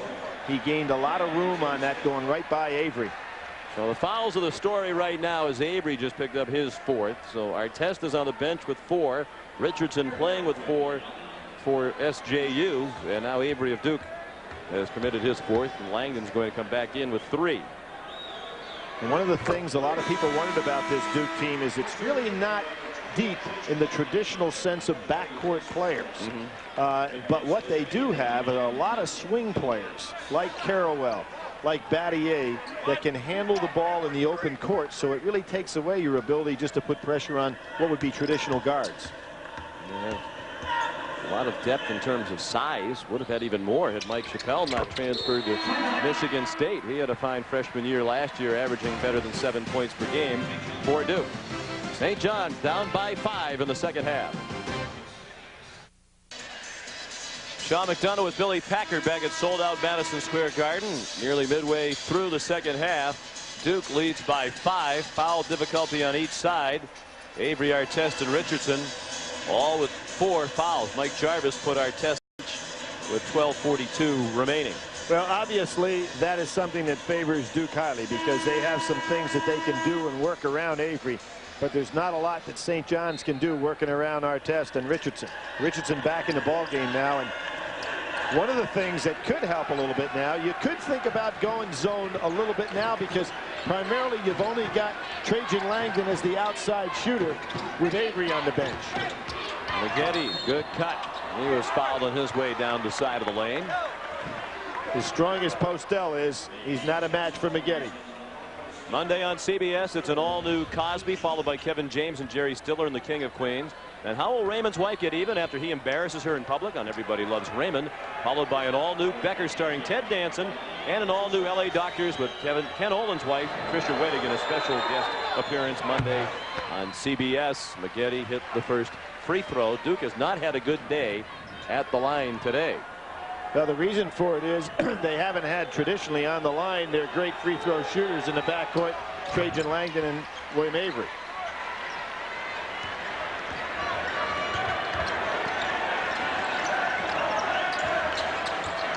Seven-point lead for Duke, and 4 out of 8 from the free throw line today. On the corner, that's a 3 for Bootsy Thornton. Tough guy to match up. I mean, 6'4", outside or inside. There goes Maggette again. They just can't handle him. He's just so quick, so athletic.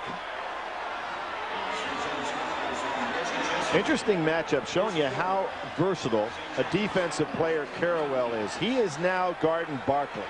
I mean, he has taken on the likes this year of Steve Francis down there at Maryland. He can take on a big guy. He can take. He did an excellent job.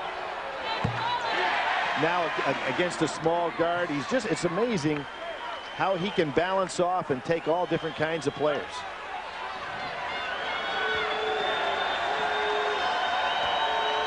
Reggie Jesse committed his 4th foul. So yet another St. John's player on the verge of extinction. St. John's essentially today has played 6 men. The 7th player, Colin Charles, played just 2 minutes in the first half. And a foul as Thornton tried to go on the curl, and Battier and Langdon reached in, and Langdon got called for the 4th foul. So now he is 4. Now Duke has got to start thinking here. Mike Krzyzewski's got to really start. You got 10 minutes to go. You've got Trajan Langdon with 4, William Avery with 4. And I said that they're not deep at the traditional guard position. They don't have any replacements at the traditional guard position. And Mike Krzyzewski used the timeout to talk it over. Powell's the story of the moment. He hits just enough from the outside with those threes to force a man to play in tight, and then he just busts by on the curl. Terrific job.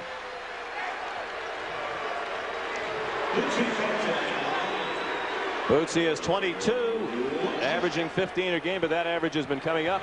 And this free throw would have made it a 2-point game. Postel kept it alive. Got deflected back to Jesse. He went into the backcourt to get it. Now it's James on Thornton. Carrawell on Barkley.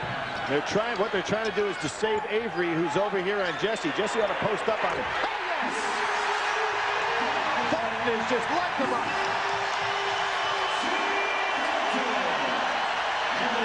National Junior College Player of the Year. Sat out last year at St. John's, but having quite a day here.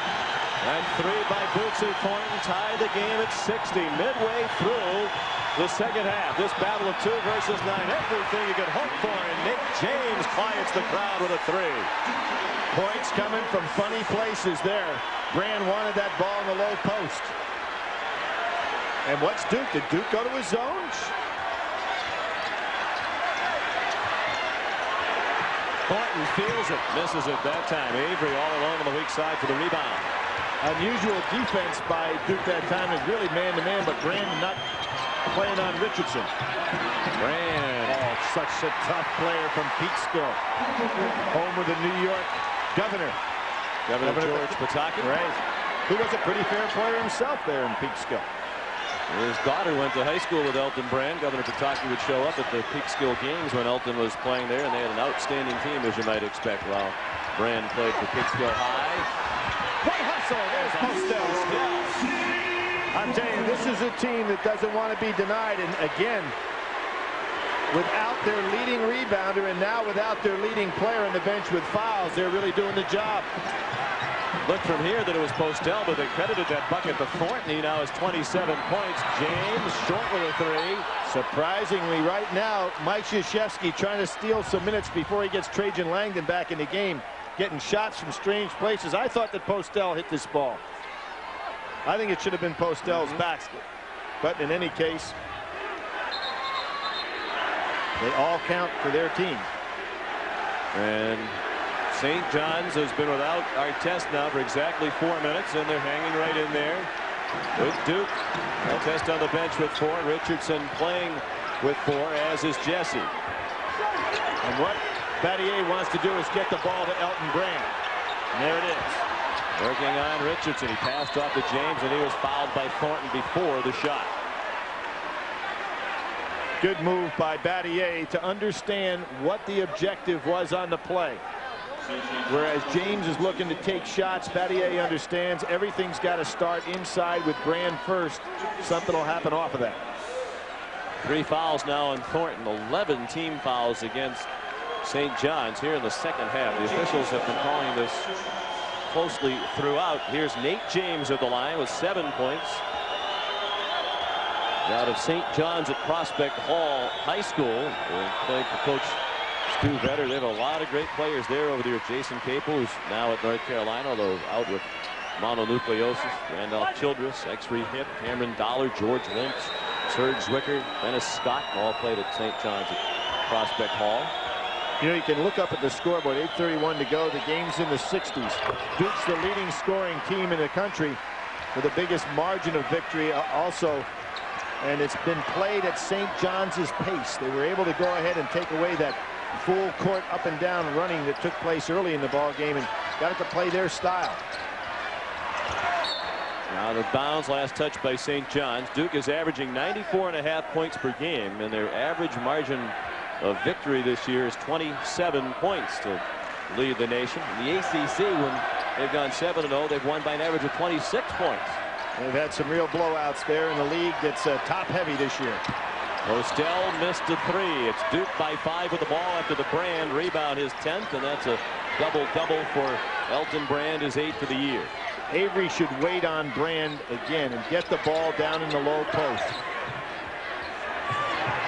Richardson with 4 fouls, doing everything he can to keep the ball away. Good steal by Postel. Ahead to Thornton, one-on-one. He was fouled by Carrawell. Well, tough act to follow in game 2 of our triple header. But South Carolina and Syracuse will try. Others will see Missouri and Kansas. A great rivalry. Then it's out to the Big Ten. Jason Klein and Mateen Cleaves leading Michigan State. The Spartans are on a roll. They'll take on Bob Knight and the Indiana Hoosiers, led by A.J. Guyton. That's later today, 4 Eastern time in the Big Ten. Michigan State right now alone atop the Big Ten. But everybody in that league looking at Columbus, Ohio. What in the world is going on there with Ohio State? Just on a tremendous tear with 3 huge wins. That league by far the deepest quality teams in the country. And probably set all kinds of records this year in the total teams in the NCAA tournament. I think they could go 8 deep in that league.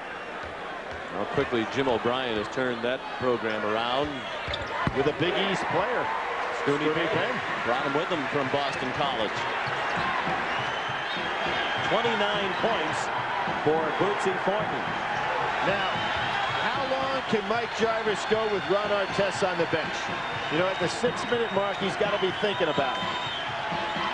Richardson with 4. They can't get the ball to Brand.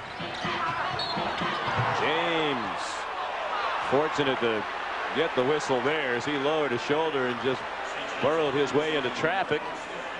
Mike Krzyzewski trying to steal some minutes with Trajan Langdon on the bench. Both of these coaches having to have a mind game going.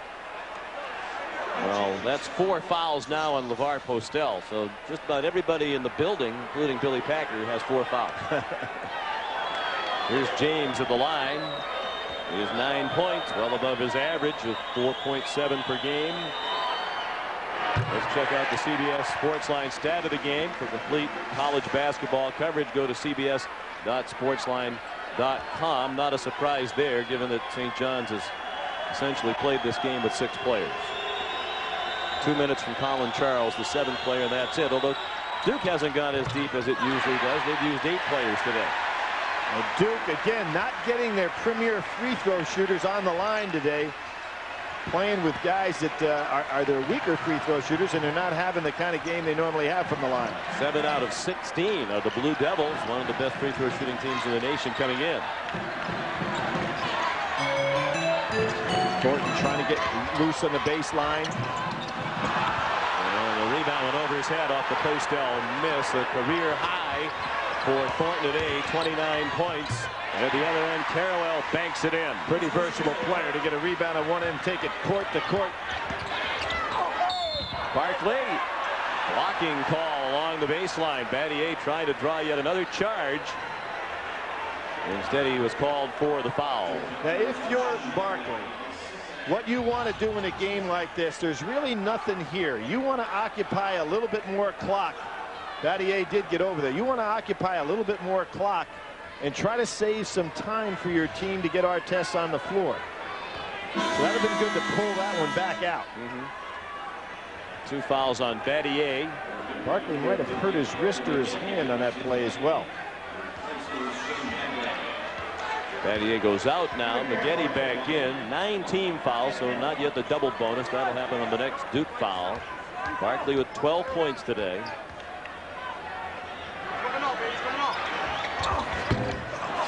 And he front rimmed the first of a 1-on-1. Richardson blocked by Brand. Brand and Maggette kind of sandwiched him there. Good call right in front of us. Carrawell doesn't like it, but that looked like the right call by Larry Rose. Yep. It was just simply a matter of Carrawell losing the dribble over the sideline. Thornton got a little touch, but Carrawell hit it last. A great piece of officiating. 18 Duke turnovers. Duke by 5. 6.5 minutes left at Madison Square Garden. Barkley being patient, being guarded by a much taller man now. Postel swatted by Brand. 3 blocks by Brand, 2 of them on successive St. John's trips. He almost blocked this with his armpit. Watch this. Boom. Get that out of here.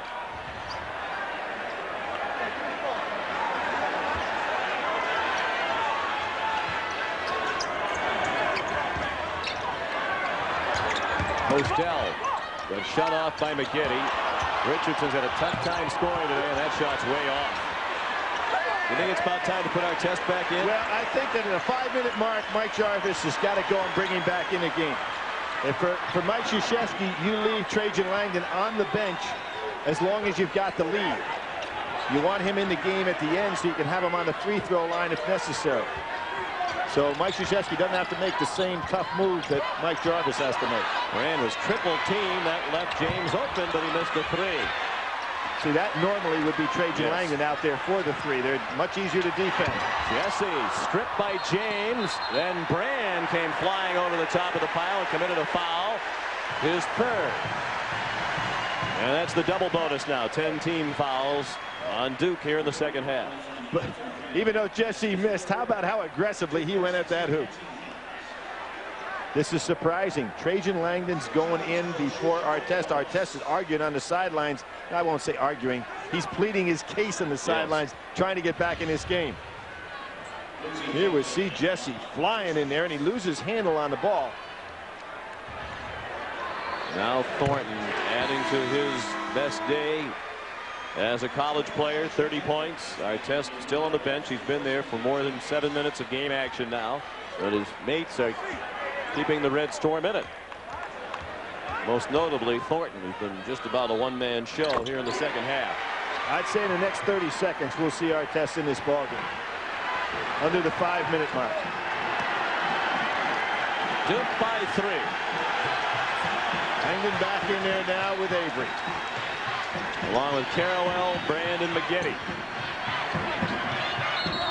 Oh, I think that was a charge, but he's going to get the call. Oh, my goodness. And that's on Thornton. Wow. You're going to see Trajan Langdon using his elbow here, but he's going to get the call. There's the elbow and the push in. Watch this right here. He'll push in with his elbow. Oh, boy. Thornton moving and has the right to that position. Big break for Duke there. That's a huge call. Not only is Langdon still in the game, he would have fouled out, but now Thornton has his 4th foul, and Langdon pads the lead. It goes to 4. Oh, and this is a free throw. And then Maggette, that might be the makeup call right there on the rebounding action, as Maggette called for a little shove underneath. Well, that's very strange, too. You have Duke having the man they want on the free throw line. Instead of getting one on their side, they end up putting St. John's on the line. He's the best free throw shooter in the history of the ACC. Trajan Langdon with a career shooting percentage of 87.5, just better than Charlie Davis, who played at Wake Forest back in the late 60s and early 70s. Charlie Davis, a career percentage of 87.3. Charlie Davis, a young man from right here in New York City, played at Brooklyn Tech. Great pure shooter. Now Postel with his team down by 4. 5:17 remaining. Battier back in. Maggette goes out. So you have Duke with their original starting lineup on the floor. Mike Jarvis just hanging in there with Artest, not getting him ready to come back in the game. Now they're rubbing him down on his leg. Postel, a little bit of a pump fake there. Richardson went flying in the lane, but it looked like Brand helped to shove him into the lane. Both coaches are up off the bench wondering what this is all about. Well, the official's probably going to do the best thing in the fact that he doesn't call anything and lets Postel go back to the line. It has to be something, doesn't it? Well, you just say, hey, you know. And they called fouls all day long, an amazing number of fouls. Something clearly happened. Well, you'd have penalized either team on that one, so maybe the fairest thing to do is not penalize either one and get the free throw. We're going to pretend that didn't happen. It was a mulligan. Postel hit 2. It's a 2-point lead for Duke. Remember the last time Duke played in here, it was Andre Patterson in Indiana that beat them in the NIT preseason. Avery missed a runner. Brand another rebound. He's had a relatively quiet half. Richardson's done a good job. He held his ground there. There's Battier over the back, but Postel's called for the foul. Yeah, he got underneath him and wedged him on out of there. And that's 5 on Postel. So finally, a victim to foul difficulty. So many players walking the tightrope with 4.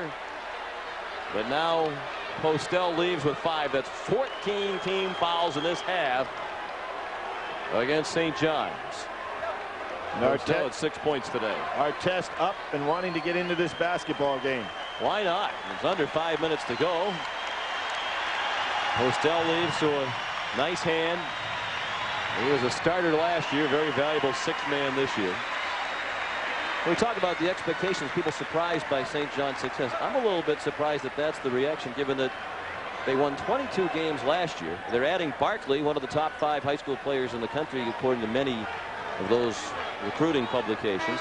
And they get Bootsy Thornton, one of the great junior college players in the country. Why wouldn't you expect to be good? That? Yes. Felipe Lopez, the 3rd all-time scorer in the history of the school. Zendon Hamilton, the number 5 all-time scorer, are gone. No, but I really think that Mike has done a terrific job. They've all bought into his program, and we're not looking at the last good St. John's team under him. No. I mean, I think you're looking for St. John's to have a big payday with Mike Jarvis. I just think it should be remembered that Fran Fraschilla really helped get this thing turned around. 22 wins last year, getting them back in the NCAA tournament, and recruited and put together the nucleus of this team. I would agree. We left after last year. Dismissal turned philosophical differences by St. John's University. Battier made a free throw to put the lead back up to 3. He has 5 points. And it's Battier on our test. Carrawell stays out on Barkley. That puts Trajan Langdon came out of the ballgame trying to save him to the end. So it's James on Thornton. 4.5 minutes to go. Jesse. Boy, you wish they'd just put the whistle in the pocket. Every little drive to the basket when there's any kind of a brush results in a foul. Smart play, though, by St. John saying, okay, where's our best matchup to post up? Avery out of position guarding Jesse. And that's because of the foul trouble Duke has. Avery's fouled out. He's the first to succumb for Duke. He leaves with... That was smart play by St. John's. Get him out of there. It's got to be Trajan Langdon back in here now. I don't think Duke realized he's got 5.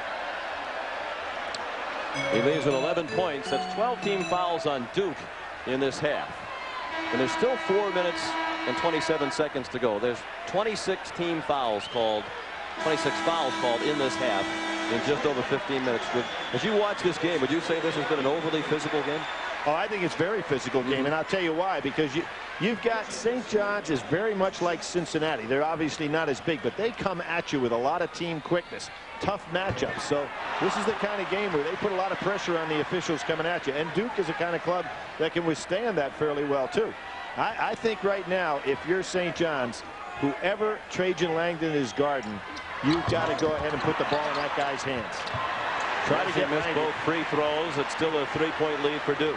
You want to try to get Trajan Langdon out of the game. If you're Duke, obviously you want to keep him in the game. St. John's showing a little zone defense here, trying to protect Avery. Tremendous match of wits going on here between these two coaches. And it's a foul shooting contest that favors Duke. Carrawell hits the runner from the free throw line. Now a 2-3 zone. He just penetrated right down the middle. Nobody played the man with the ball. Cardinals sin when you're in the zone.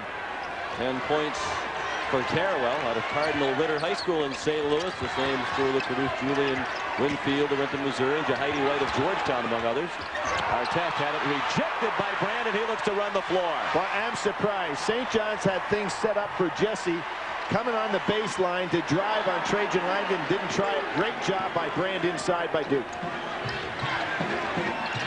St. John stayed zone one time and said, you know, we cannot stay in it. They go back to man-to-man. Carrawell bring the ball to the ball, handling in the absence of Avery. Langdon missed a 3. Battier tipped it. Oh, great play. Artest poked it away from Carrawell and went in for the dunks. How quick is he? Battier made a smart play. He thought on the tap out. Carrawell just stood flat-footed. Artest ran right on by him. Carrawell.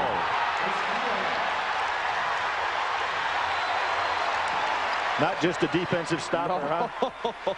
I should say not. 12 for Carrawell. We talked earlier about this being the most anticipated college basketball game in New York City in years, and it's lived up to that advanced billing. These two teams have gone at it all afternoon in a very entertaining game, still with 2:45 to go. Duke, number 2 in the nation, leads by 5. With 2:45 remaining, Duke leads by 5. The fouls, the story of the game, particularly here in the second half. You see the second half foul numbers for the game. Each team has been whistled for 22 fouls. Duke has 2 timeouts remaining. St. John's 3, and the Red Storm has the arrow in its favor. There's Elton Brand's mom, Daisy, who's made the trip from Peekskill, about 40 miles away along the Hudson, to come down here to the city and watch son Elton. He's a fine player. There's no question about that. Mike Krzyzewski sat him on the pine for a couple of games. Didn't let him start, just to say, hey, let's get focused back in what you got to do. Big shot.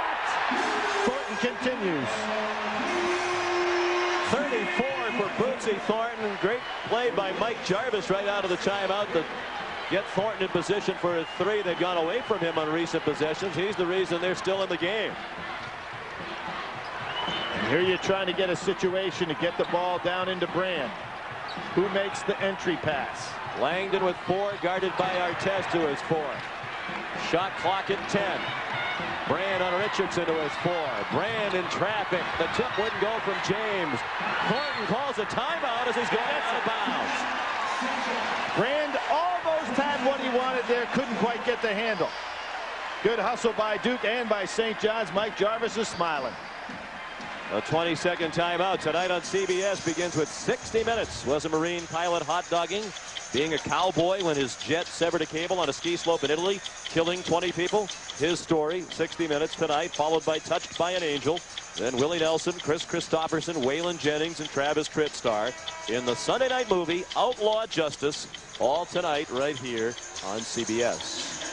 You know, Sean, I mentioned about Black Sunday back in 1979. It was Penn and St. John's with the two big upsets there. And, of course, then Penn eventually working their way to the Final Four, only to face Magic Johnson in what was kind of a devastating basketball game. But certainly it was a day that the people down in North Carolina will remember for many, many, many years. Bootsy Thornton has hit 6 3-pointers today, career high. 34 points. He also has 10 rebounds, a double-double. St. John's with the ball, 2 to tie. 3 for the lead with under 2 minutes remaining. Steal. Battier couldn't control it along the end line. But, you know, what a smart play by Thornton. Here he is with his biggest career day. Instead of taking the bad jump shot from the side, goes to look to hit inside to Artest, who has a better look. Gonna like that kid's attitude. Curtis Shaw, one of the officials, over to the scorers table. They reset the shot clock, and they should not have. So they're going to take some time off the shot clock. They'll set it at 21 seconds. 1:55 left in regulation time. Number 2, Duke, in a battle with number 9, St. John. Solid screen for Thornton coming over the top here, but he doesn't quite get there. Trouble on the handoff. Out of bounds. Last touch by James. He better be careful. You sure don't want to pick up a technical foul trying to show up the official on the sideline. Mike Krzyzewski very docile here today. You can tell that that shoulder and his pain is put him in a little different position than he normally is. And he's barely moved off the bench, almost emotionless in a very emotional game. Artest down the lane. He Great hesitation dribble by Artest. He was looking for the jump shot first, and that solid screen gave him enough room to go down the lane. Here you see right here, he was looking for the jumper, hesitated, beat Brand on it, makes the left-handed put-up. A triple-double man from St. John's. By the way, Duke, with all of their storied history, and guys like Grant Hill and Art Heyman and Mullins and Leitner, never had a player with a triple-double. Artest has given St. John's the lead. Their last lead was at 15-14. Harrowell has been the big offensive threat here, but they still want to get that ball to Brand. Actually, they led once here in the second half very early on, so that note was just passed along is not correct. But St. John's by 1:15 remaining. And Harrowell fouled on the pass off. Fouled by Jesse. That's the call, Sean, back to the point that you made earlier, the call all day long that's been made. Because anytime a guy penetrates, the hand touch has been called. Every time. Yeah. And so there was really never any flow on that particular kind of play here today.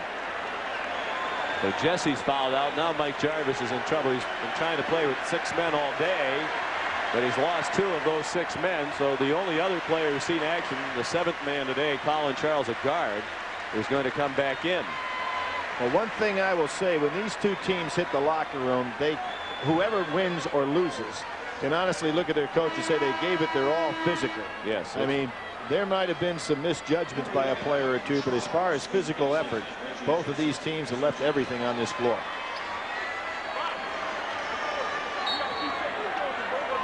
Mike Jarvis using all the allotted time for sending Colin Charles into the game, the junior from Toronto, Ontario, number 11. So it's Thornton, Charles, Barkley. That's not Charles Barkley. Mike Jarvis wishes it was. Thornton, Charles, and Barkley with Richardson and Artest, essentially a 3-guard look now for St. John's.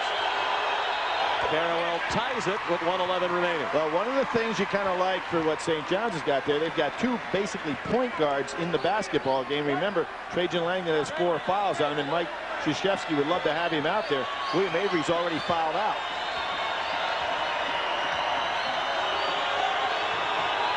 Carrawell for lead. Got the bounce, hit the rim, then the backboard, and fell through.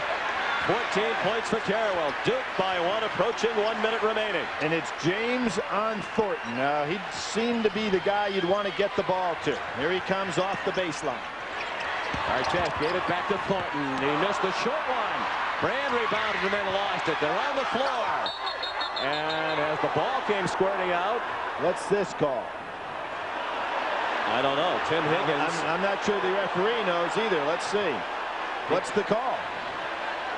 He came out waving his arms apart, a signal that would be a full timeout ordinarily, but that couldn't be the call there.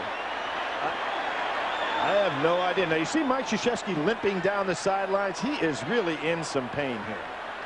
What is the call? What is that gesture?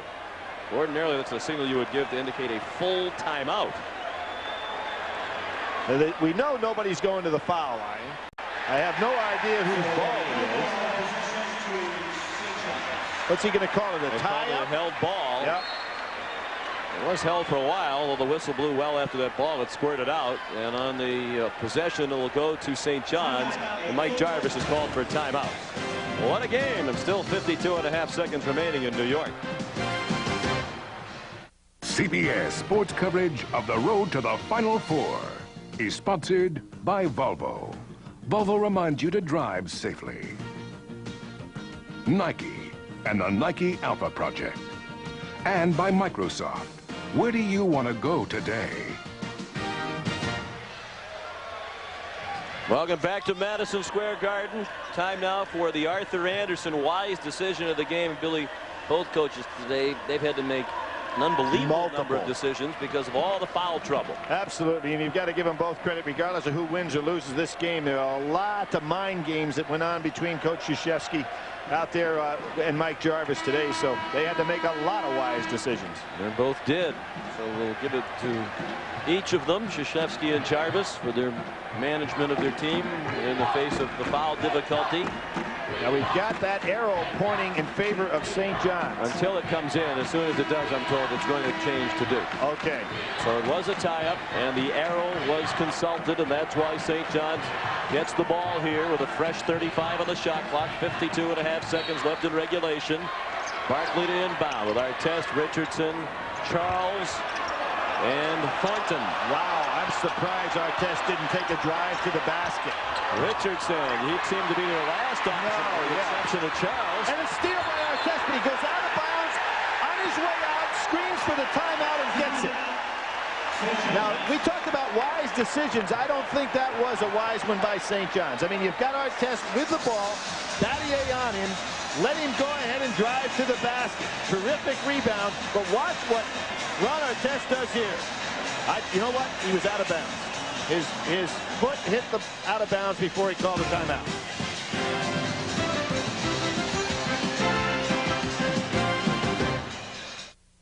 Here we're going to have an angle of certainly a great hustle play by Ron Artest. Now watch his foot is here. Now he calls the timeout signal here, but the official, we're going to see from a different angle, took the verbal call. There's the verbal. His foot is not yet hit. The official is calling the timeout. So in any case, Ron Artest makes a great hustle play and then a very smart play to call the timeout and Mike gets the call. Krzyzewski did question that call during the timeout. St. John's with the ball down by 1. They get the same situation. Artest should drive to the basket. Here he goes. Battier just fell down. Artest missed a wide open shot. Rebound. Charles lost it over the sideline in the race with Langdon, who was careful with his 4 fouls. Now you have a situation where you want the ball in Trajan Langdon's hands if you're Duke. He's the great free throw shooter, and he's pretty good with the ball, but he's being guarded by a very quick, smaller guard. Oh, they call the quick bump foul on Barkley. So Langdon will go to the foul line, but still a lot of time to go.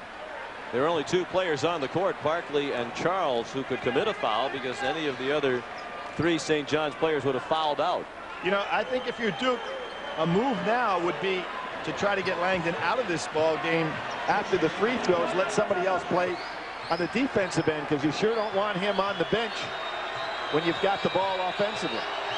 Best free throw shooter in the history of the ACC. makes the first. It's a 2-point lead for Duke with 30 seconds left. Still plenty of time. 30 seconds to go. You don't have to go for a 3-point shot if he happens to make this one. St. John's is out of timeouts. Thornton is the guy that's been best from the outside today. Here he comes off the curl. Not going for a 3 yet. Brand blocked it.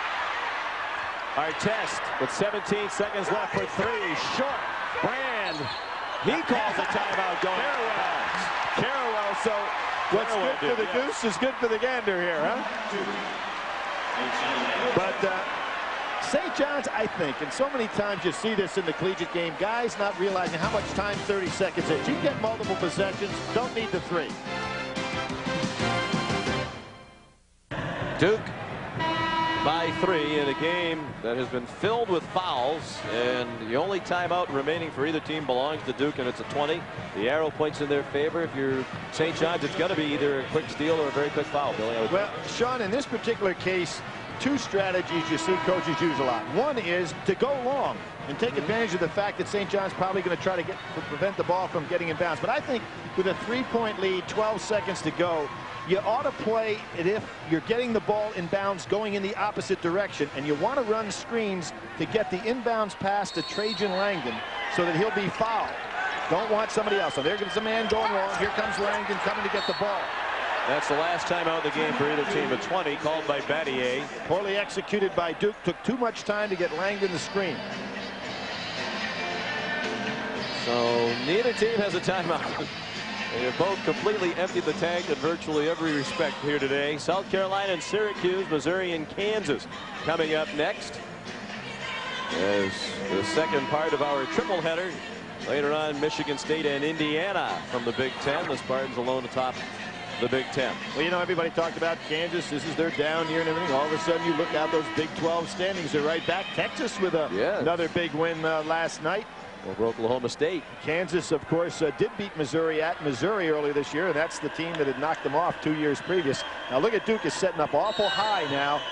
Barkley is on Trajan Langdon. Langdon looking for the screens, and they're looking to get him the ball to commit the foul. Who did it touch? It touched the St. John's defender, apparently Barkley, who was right in front of Langdon. They put Chudney Gray into the game as Mike Jarvis for the first time today. He's number 3, a guard, perhaps just to commit a foul if he has the chance. Notice nobody guarding the man taking a ball out of bounds. Bad pass, stolen. Artest towards the basket. And a foul. Will they count that as a 3-shot opportunity? Yes, they will. Yes, they will. That's going to be a 3-shot opportunity at the basket. Nobody to throw the ball to. They try to go over the top to Brand. Artest gets it and just throws it towards the basket.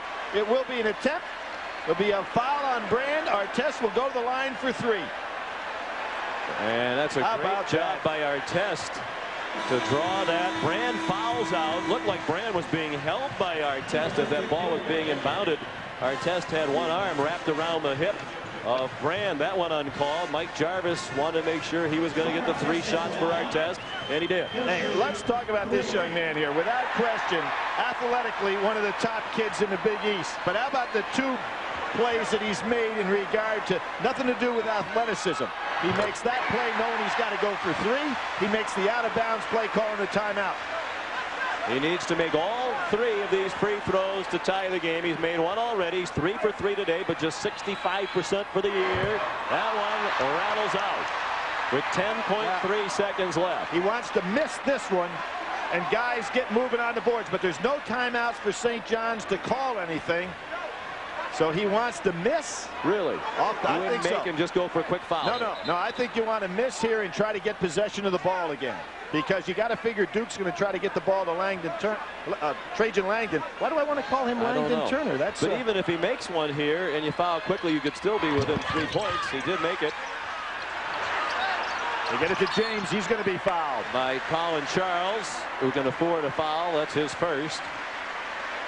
So now James goes to the line. Nate, for the season, is a 73% free throw shooter. And today he's 2 out of 4. And now if you're Duke University, you've got to think about the defensive end of the floor here. Missed free throws give St. John's a chance to win the game with a 2.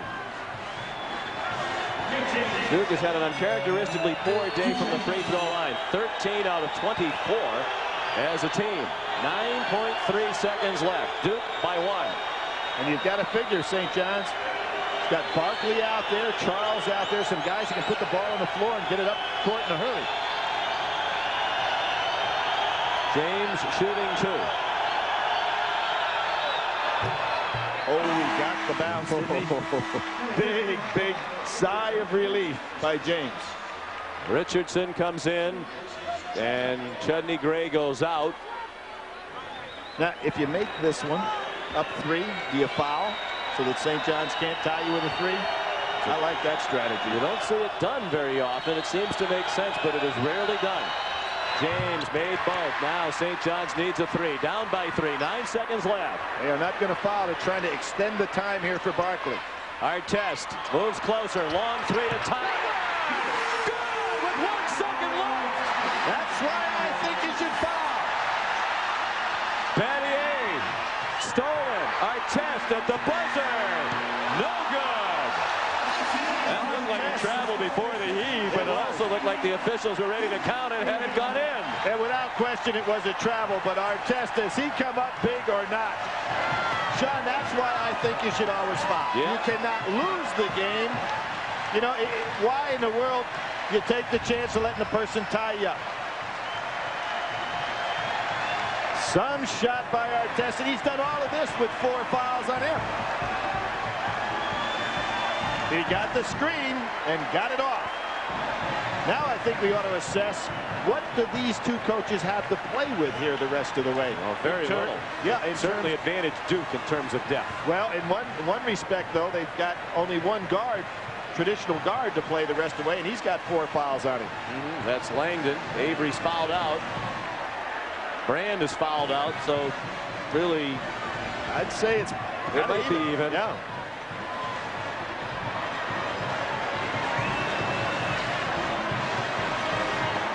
So we're heading for overtime. First overtime game of the season for Duke. And St. John's is also going to an extra session for the first time this year. So Duke comes out with Maggette here to start this overtime period. James, who hit the 2 key free throws, will be in that starting lineup. Trajan Langdon with the 4 fouls on himself. Battier will jump center with Brand out of there.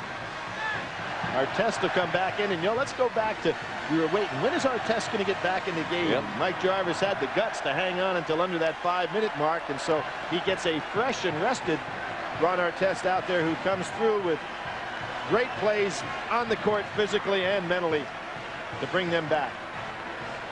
Artest hit a 3 with 1.1 seconds remaining to tie the game and force the overtime. Each team gets a timeout in the overtime.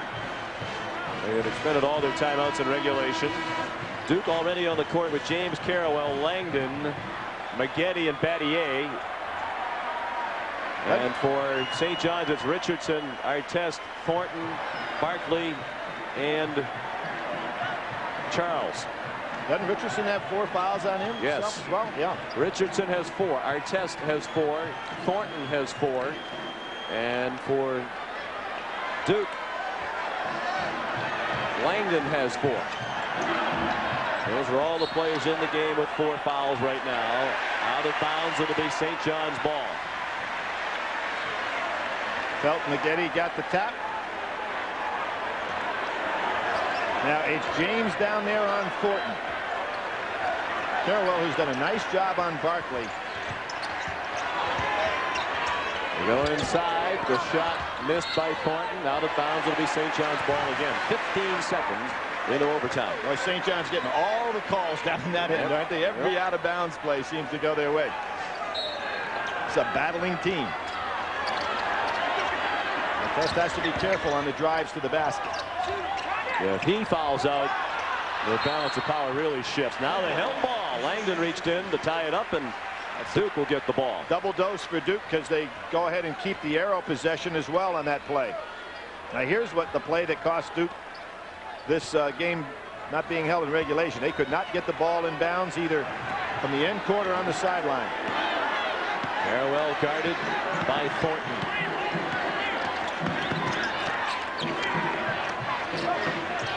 James posting up down inside.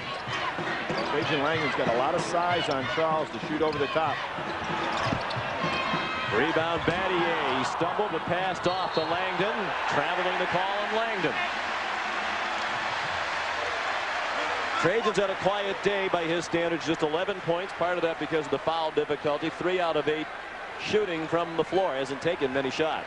I think he was pressuring to take that 3 a little bit too quickly there. He should take his time. Charles a lot smaller. He can shoot over the top of him. A minute into overtime now. Neither team has scored. Barkley doing a smart thing here. He's got Langdon on him with 4 fouls. He's trying to beat him on the drive. Got to get the ball back to him. And there goes the switch in this half-court offense here, Billy, for St. John's. Charles underneath, blocked by Carrawell. St. John's ball again. You kind of knew it would, didn't you? Charles made a gutsy play going underneath that basket against the trees. He hasn't scored today. An opening for Thornton. The lefty hits it.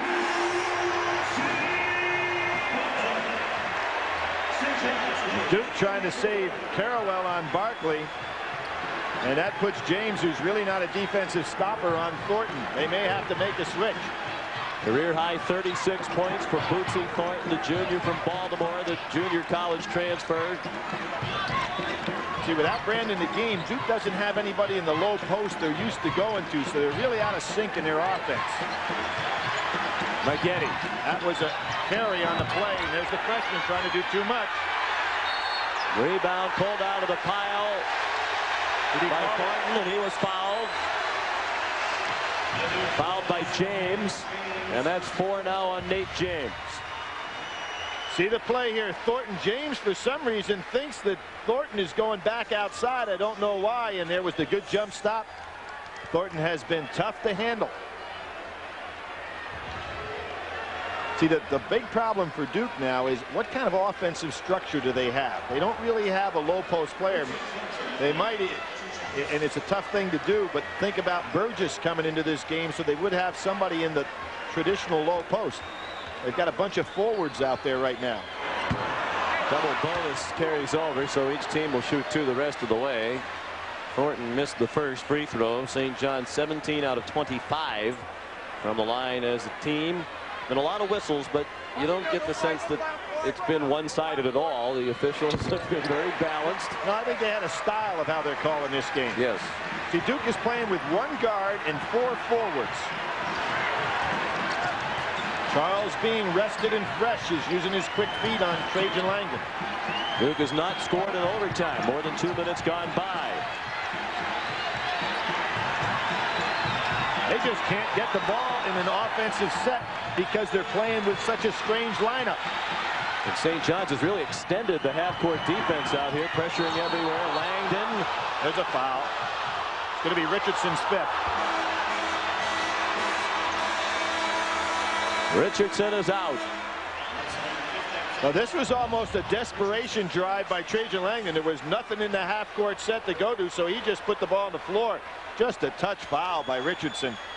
Trajan Langdon goes down, and that's what Duke would like to have, is this young man on that foul line. They had very little depth in the front court at the start of the game. We talked about that without Tyrone Grant, their starting center, out with the wrist injury, and now they've lost 3 front court players to fouls. Reggie Jesse and Albert Richardson, 2 starters, and LeVar Postel, their very valuable 6th man.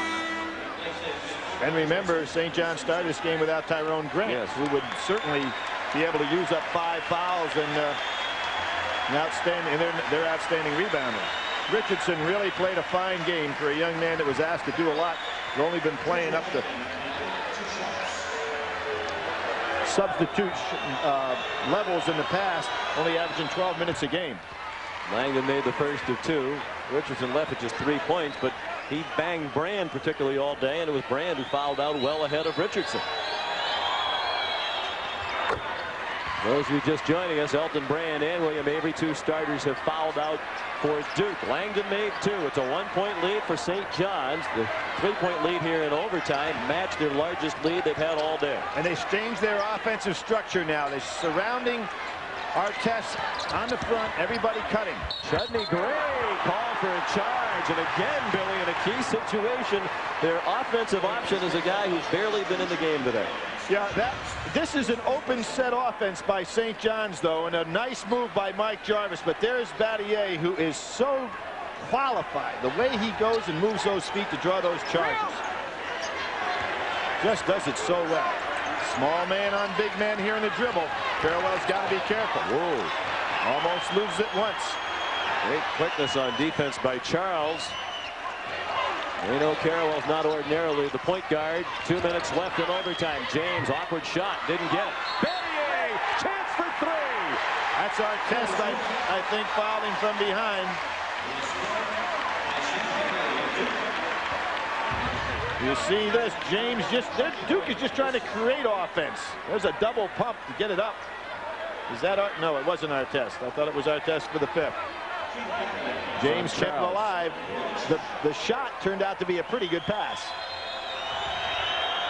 2 fouls on Charles. Battier missed. Duke leads by 1. Just under 2 minutes left in overtime. Now watch this offensive set, see if they change it. Yeah, they do. Thornton would like the drive. Barkley does drive in traffic, out of control. Offensive charge. Battier again. Is he the best in the country at drawing charges or not? Has to be. Unbelievable. There you see him. He just holds his ground in there, keeps his hands straight up in a good defensive position. People that play against Duke have to realize he's going to be down inside. A young man who worked on Wall Street this summer. Intelligent player. Apparently they're saying this time the ball was gone when the contact took place because they are going to have shooting for Battier. 3 fouls on Barkley. I think if you're Mike Krzyzewski, you'd rather have possession of the ball, don't you think? Perhaps. Get the ball in Trajan Langdon's hands, get him on the line. Battier 71% for the season, just 1 out of 3 from the line today.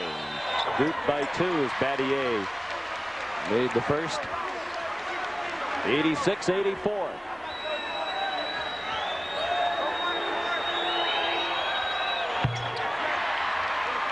Battier made both. A 3-point lead for Duke. We've been here before.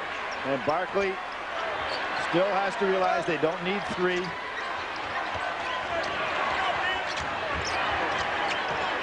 Thornton looking inside for Artest. Guarded by Battier. Artest fouled on a reach-in by James. And that is 5 on Nate James. And that'll probably, when you start looking down that Duke bench, you see the ball going inside. Artest just being very patient. He realized the double team's coming. I don't know where you'd have called that foul on James. I didn't see him make any contact. Battier came over the back. Now, does Mike Krzyzewski go tall here? He's got Burgess on the bench as far as most playing time, and it is going to be Burgess coming in. So that gives him rebounding at a time when he'd really like ball handling. But with Avery out of there, he's got no place to go. Burgess averages 17.5 minutes per game. Today he played just 3 minutes in the first half. James with a spirited message for Burgess as Nate departs. Now, one thing it may do for Duke, Burgess is a post man, so it gives them a low post offensive player. Artest made the first of 2. Remember the difficulty Duke had getting the ball in bounds. Yes. This is what's going to come up right now. They want to get Trajan Langdon coming off a screen, catching the ball in the inbounds. 5 out of 7 from the line now. Artest. He made 1 out of 2. Duke with the ball up by 2. Carrawell rebounded and controls. I'm surprised Carrawell constantly wants to challenge these smaller, quicker guys with his dribble. Carrawell, Langdon, Battier, Maggette, and Burgess for Duke, and a foul on the drive against Charles. Trajan Langdon showing a little bit of quickness on that move to the hoop. 3 personals on Charles. 1:03 left in overtime. And Langdon will shoot 2. South Carolina and Syracuse, Missouri, and Kansas underway. We'll be getting you out to those games as soon as we're finished in this memorable battle here at Madison Square Garden. With this young man, it's almost, if it hits the rim, it should count against him. I mean, he is a great stroke on his shot. Beautiful rotation, a lot of confidence, a lot of character. He's 7 out of 8 from the line today. Now it's a 2-possession game. Duke by 4. Under a minute left in overtime. Thornton buries another 3. He has been sensational. They want to get the ball back to Trajan Langdon. Try to get him on that foul line. Duke will have to give up the ball. 40 points for Bootsy Thornton today. 40 of the 88 St. John's points. Duke by 1. Shot clock at 18. Trajan Langdon wanting a solid screen up high. He's got to be careful about 5 seconds. Langdon started and lost at Artest. Had it poked away by Maggette. Timeout Duke. What a play by Maggette.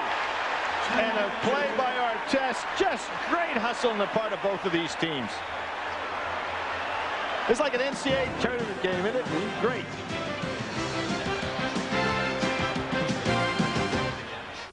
Done to Billy Packer back at Madison Square Garden in overtime. It's Duke leading by 1. They had a 3-point lead in the last seconds of regulation time when Ron Artest hit this shot to force the extra session. And that came up with a sideline out of bounds interception. And Duke's got the same play right now. They've got Trajan Langdon down in the baseline. Now he's going to try to curl off some people to get this ball. Here come the solid screens. Deep in the backcourt. Are they going to foul the freshman? They don't get a chance. Now they foul Carawell, and if that's Artest, he's out of the ballgame. Barkley raised his hand to say it was on me, but Larry Rose called it an Artest. Boy, I'm really surprised that Duke didn't break Trajan Langdon long there to let him have the inbounds pass, because you almost had a situation where it put the freshman on the foul line. Now Artest did not want to foul. Barkley gets there a little late, and there's the reach in by Ron Artest, who had a sensational basketball game here today. 22 points and 3 rebounds, and he sat out about 8 minutes of the second half with foul trouble. Meanwhile, Bootsy Thornton kept them in the game and then some while Artest was out. He has 40 points today, the first St. John's player to score 40 in a game since Malik Sealy on November 24th of 1990, when he set a school record for a St. John's player by scoring 43 at Alumni Hall against much lesser competition than Thornton has faced today. That was against Central Connecticut State in the finals of the Lapchick tournament. So Bootsy Thornton with 3 more points would tie the St. John's record for points in a game. Well, the all-time St. John's record goes all the way back, and this is kind of surprising, 1950. Against St. Peter's, Bob Zawalik had 65. So we talk about that Assembly Hall type records, and then we've got Garden records, and you get St. John's records. So in any case, he's had a tremendous game. Carawell at the line. Mike Jarvis at the scorer's table unhappy about something. His assistants are also over there. No, he's saying that it was Maggette that should be shooting the free throws, I think. No, it was Carawell. But it was Carawell. Yes, it certainly was. Yeah, Carawell's the one who was fouled. Remember, he got the ball from Maggette and then came through the pack. So they have the right man on the line. Now Mike Jarvis wants to call his timeout. Trying to freeze the shooter here. And Tim Higgins is going to give him the timeout. That's his last timeout. You know, you might think that he wants to go ahead and decide exactly what his team's going to do in these situations. Duke by 2, and Chris Carawell has another free throw remaining. The team fouls are the second half and overtime totals, not the game totals, although on another day they would be game totals. Here's the play that Mike Jarvis, he thought that the foul was called on Maggette, but it obviously was not. It was Carawell who came through the double team. There's the foul being called. So Mike Jarvis felt that Maggette should be on the line. The officials were all over it. Carawell on the line for the second of 2. Yeah, I don't know why you'd argue that point, because Carawell's a 58% free throw shooter and Maggette is 78%. Well, maybe he figures a freshman might not be able to stand the pressure as well. But the officials were correct on that one. They have been through much of the day. It hasn't been an easy game to officiate. A lot of whistles, but they've been consistent anyway. Duke backs off. How about Barkley on a drive, keeping the dribble alive? They could use a three here, down by 3 with 10 seconds to go. Barkley forces one up. No, rebound, and a huge one by Carrawell, and he's fouled coming out of the pack. Now, Barkley did the right thing. He kept the ball in his hands. He's the guy that can go ahead and be in the best position of what's left on the floor. Even though Thornton has had the big game, with that amount of time, I think Barkley did the right thing. Keep the ball in his hands, drive, take the three-pointer.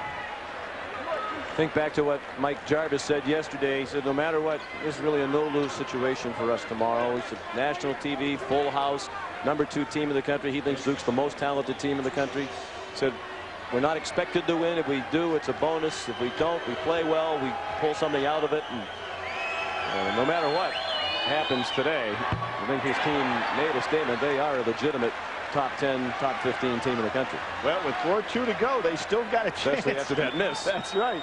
They still have a chance. Carrawell missed the first of 2. Now, the one thing Mike has to do is for these fellas not to take any satisfaction out of this ball game, because they've got back-to-conference tough games coming up. They'll have Connecticut in here next Sunday after going to Syracuse. That was a huge make. Now it's a 4-point game. Barkley missed a 3 at the buzzer, and Duke survived.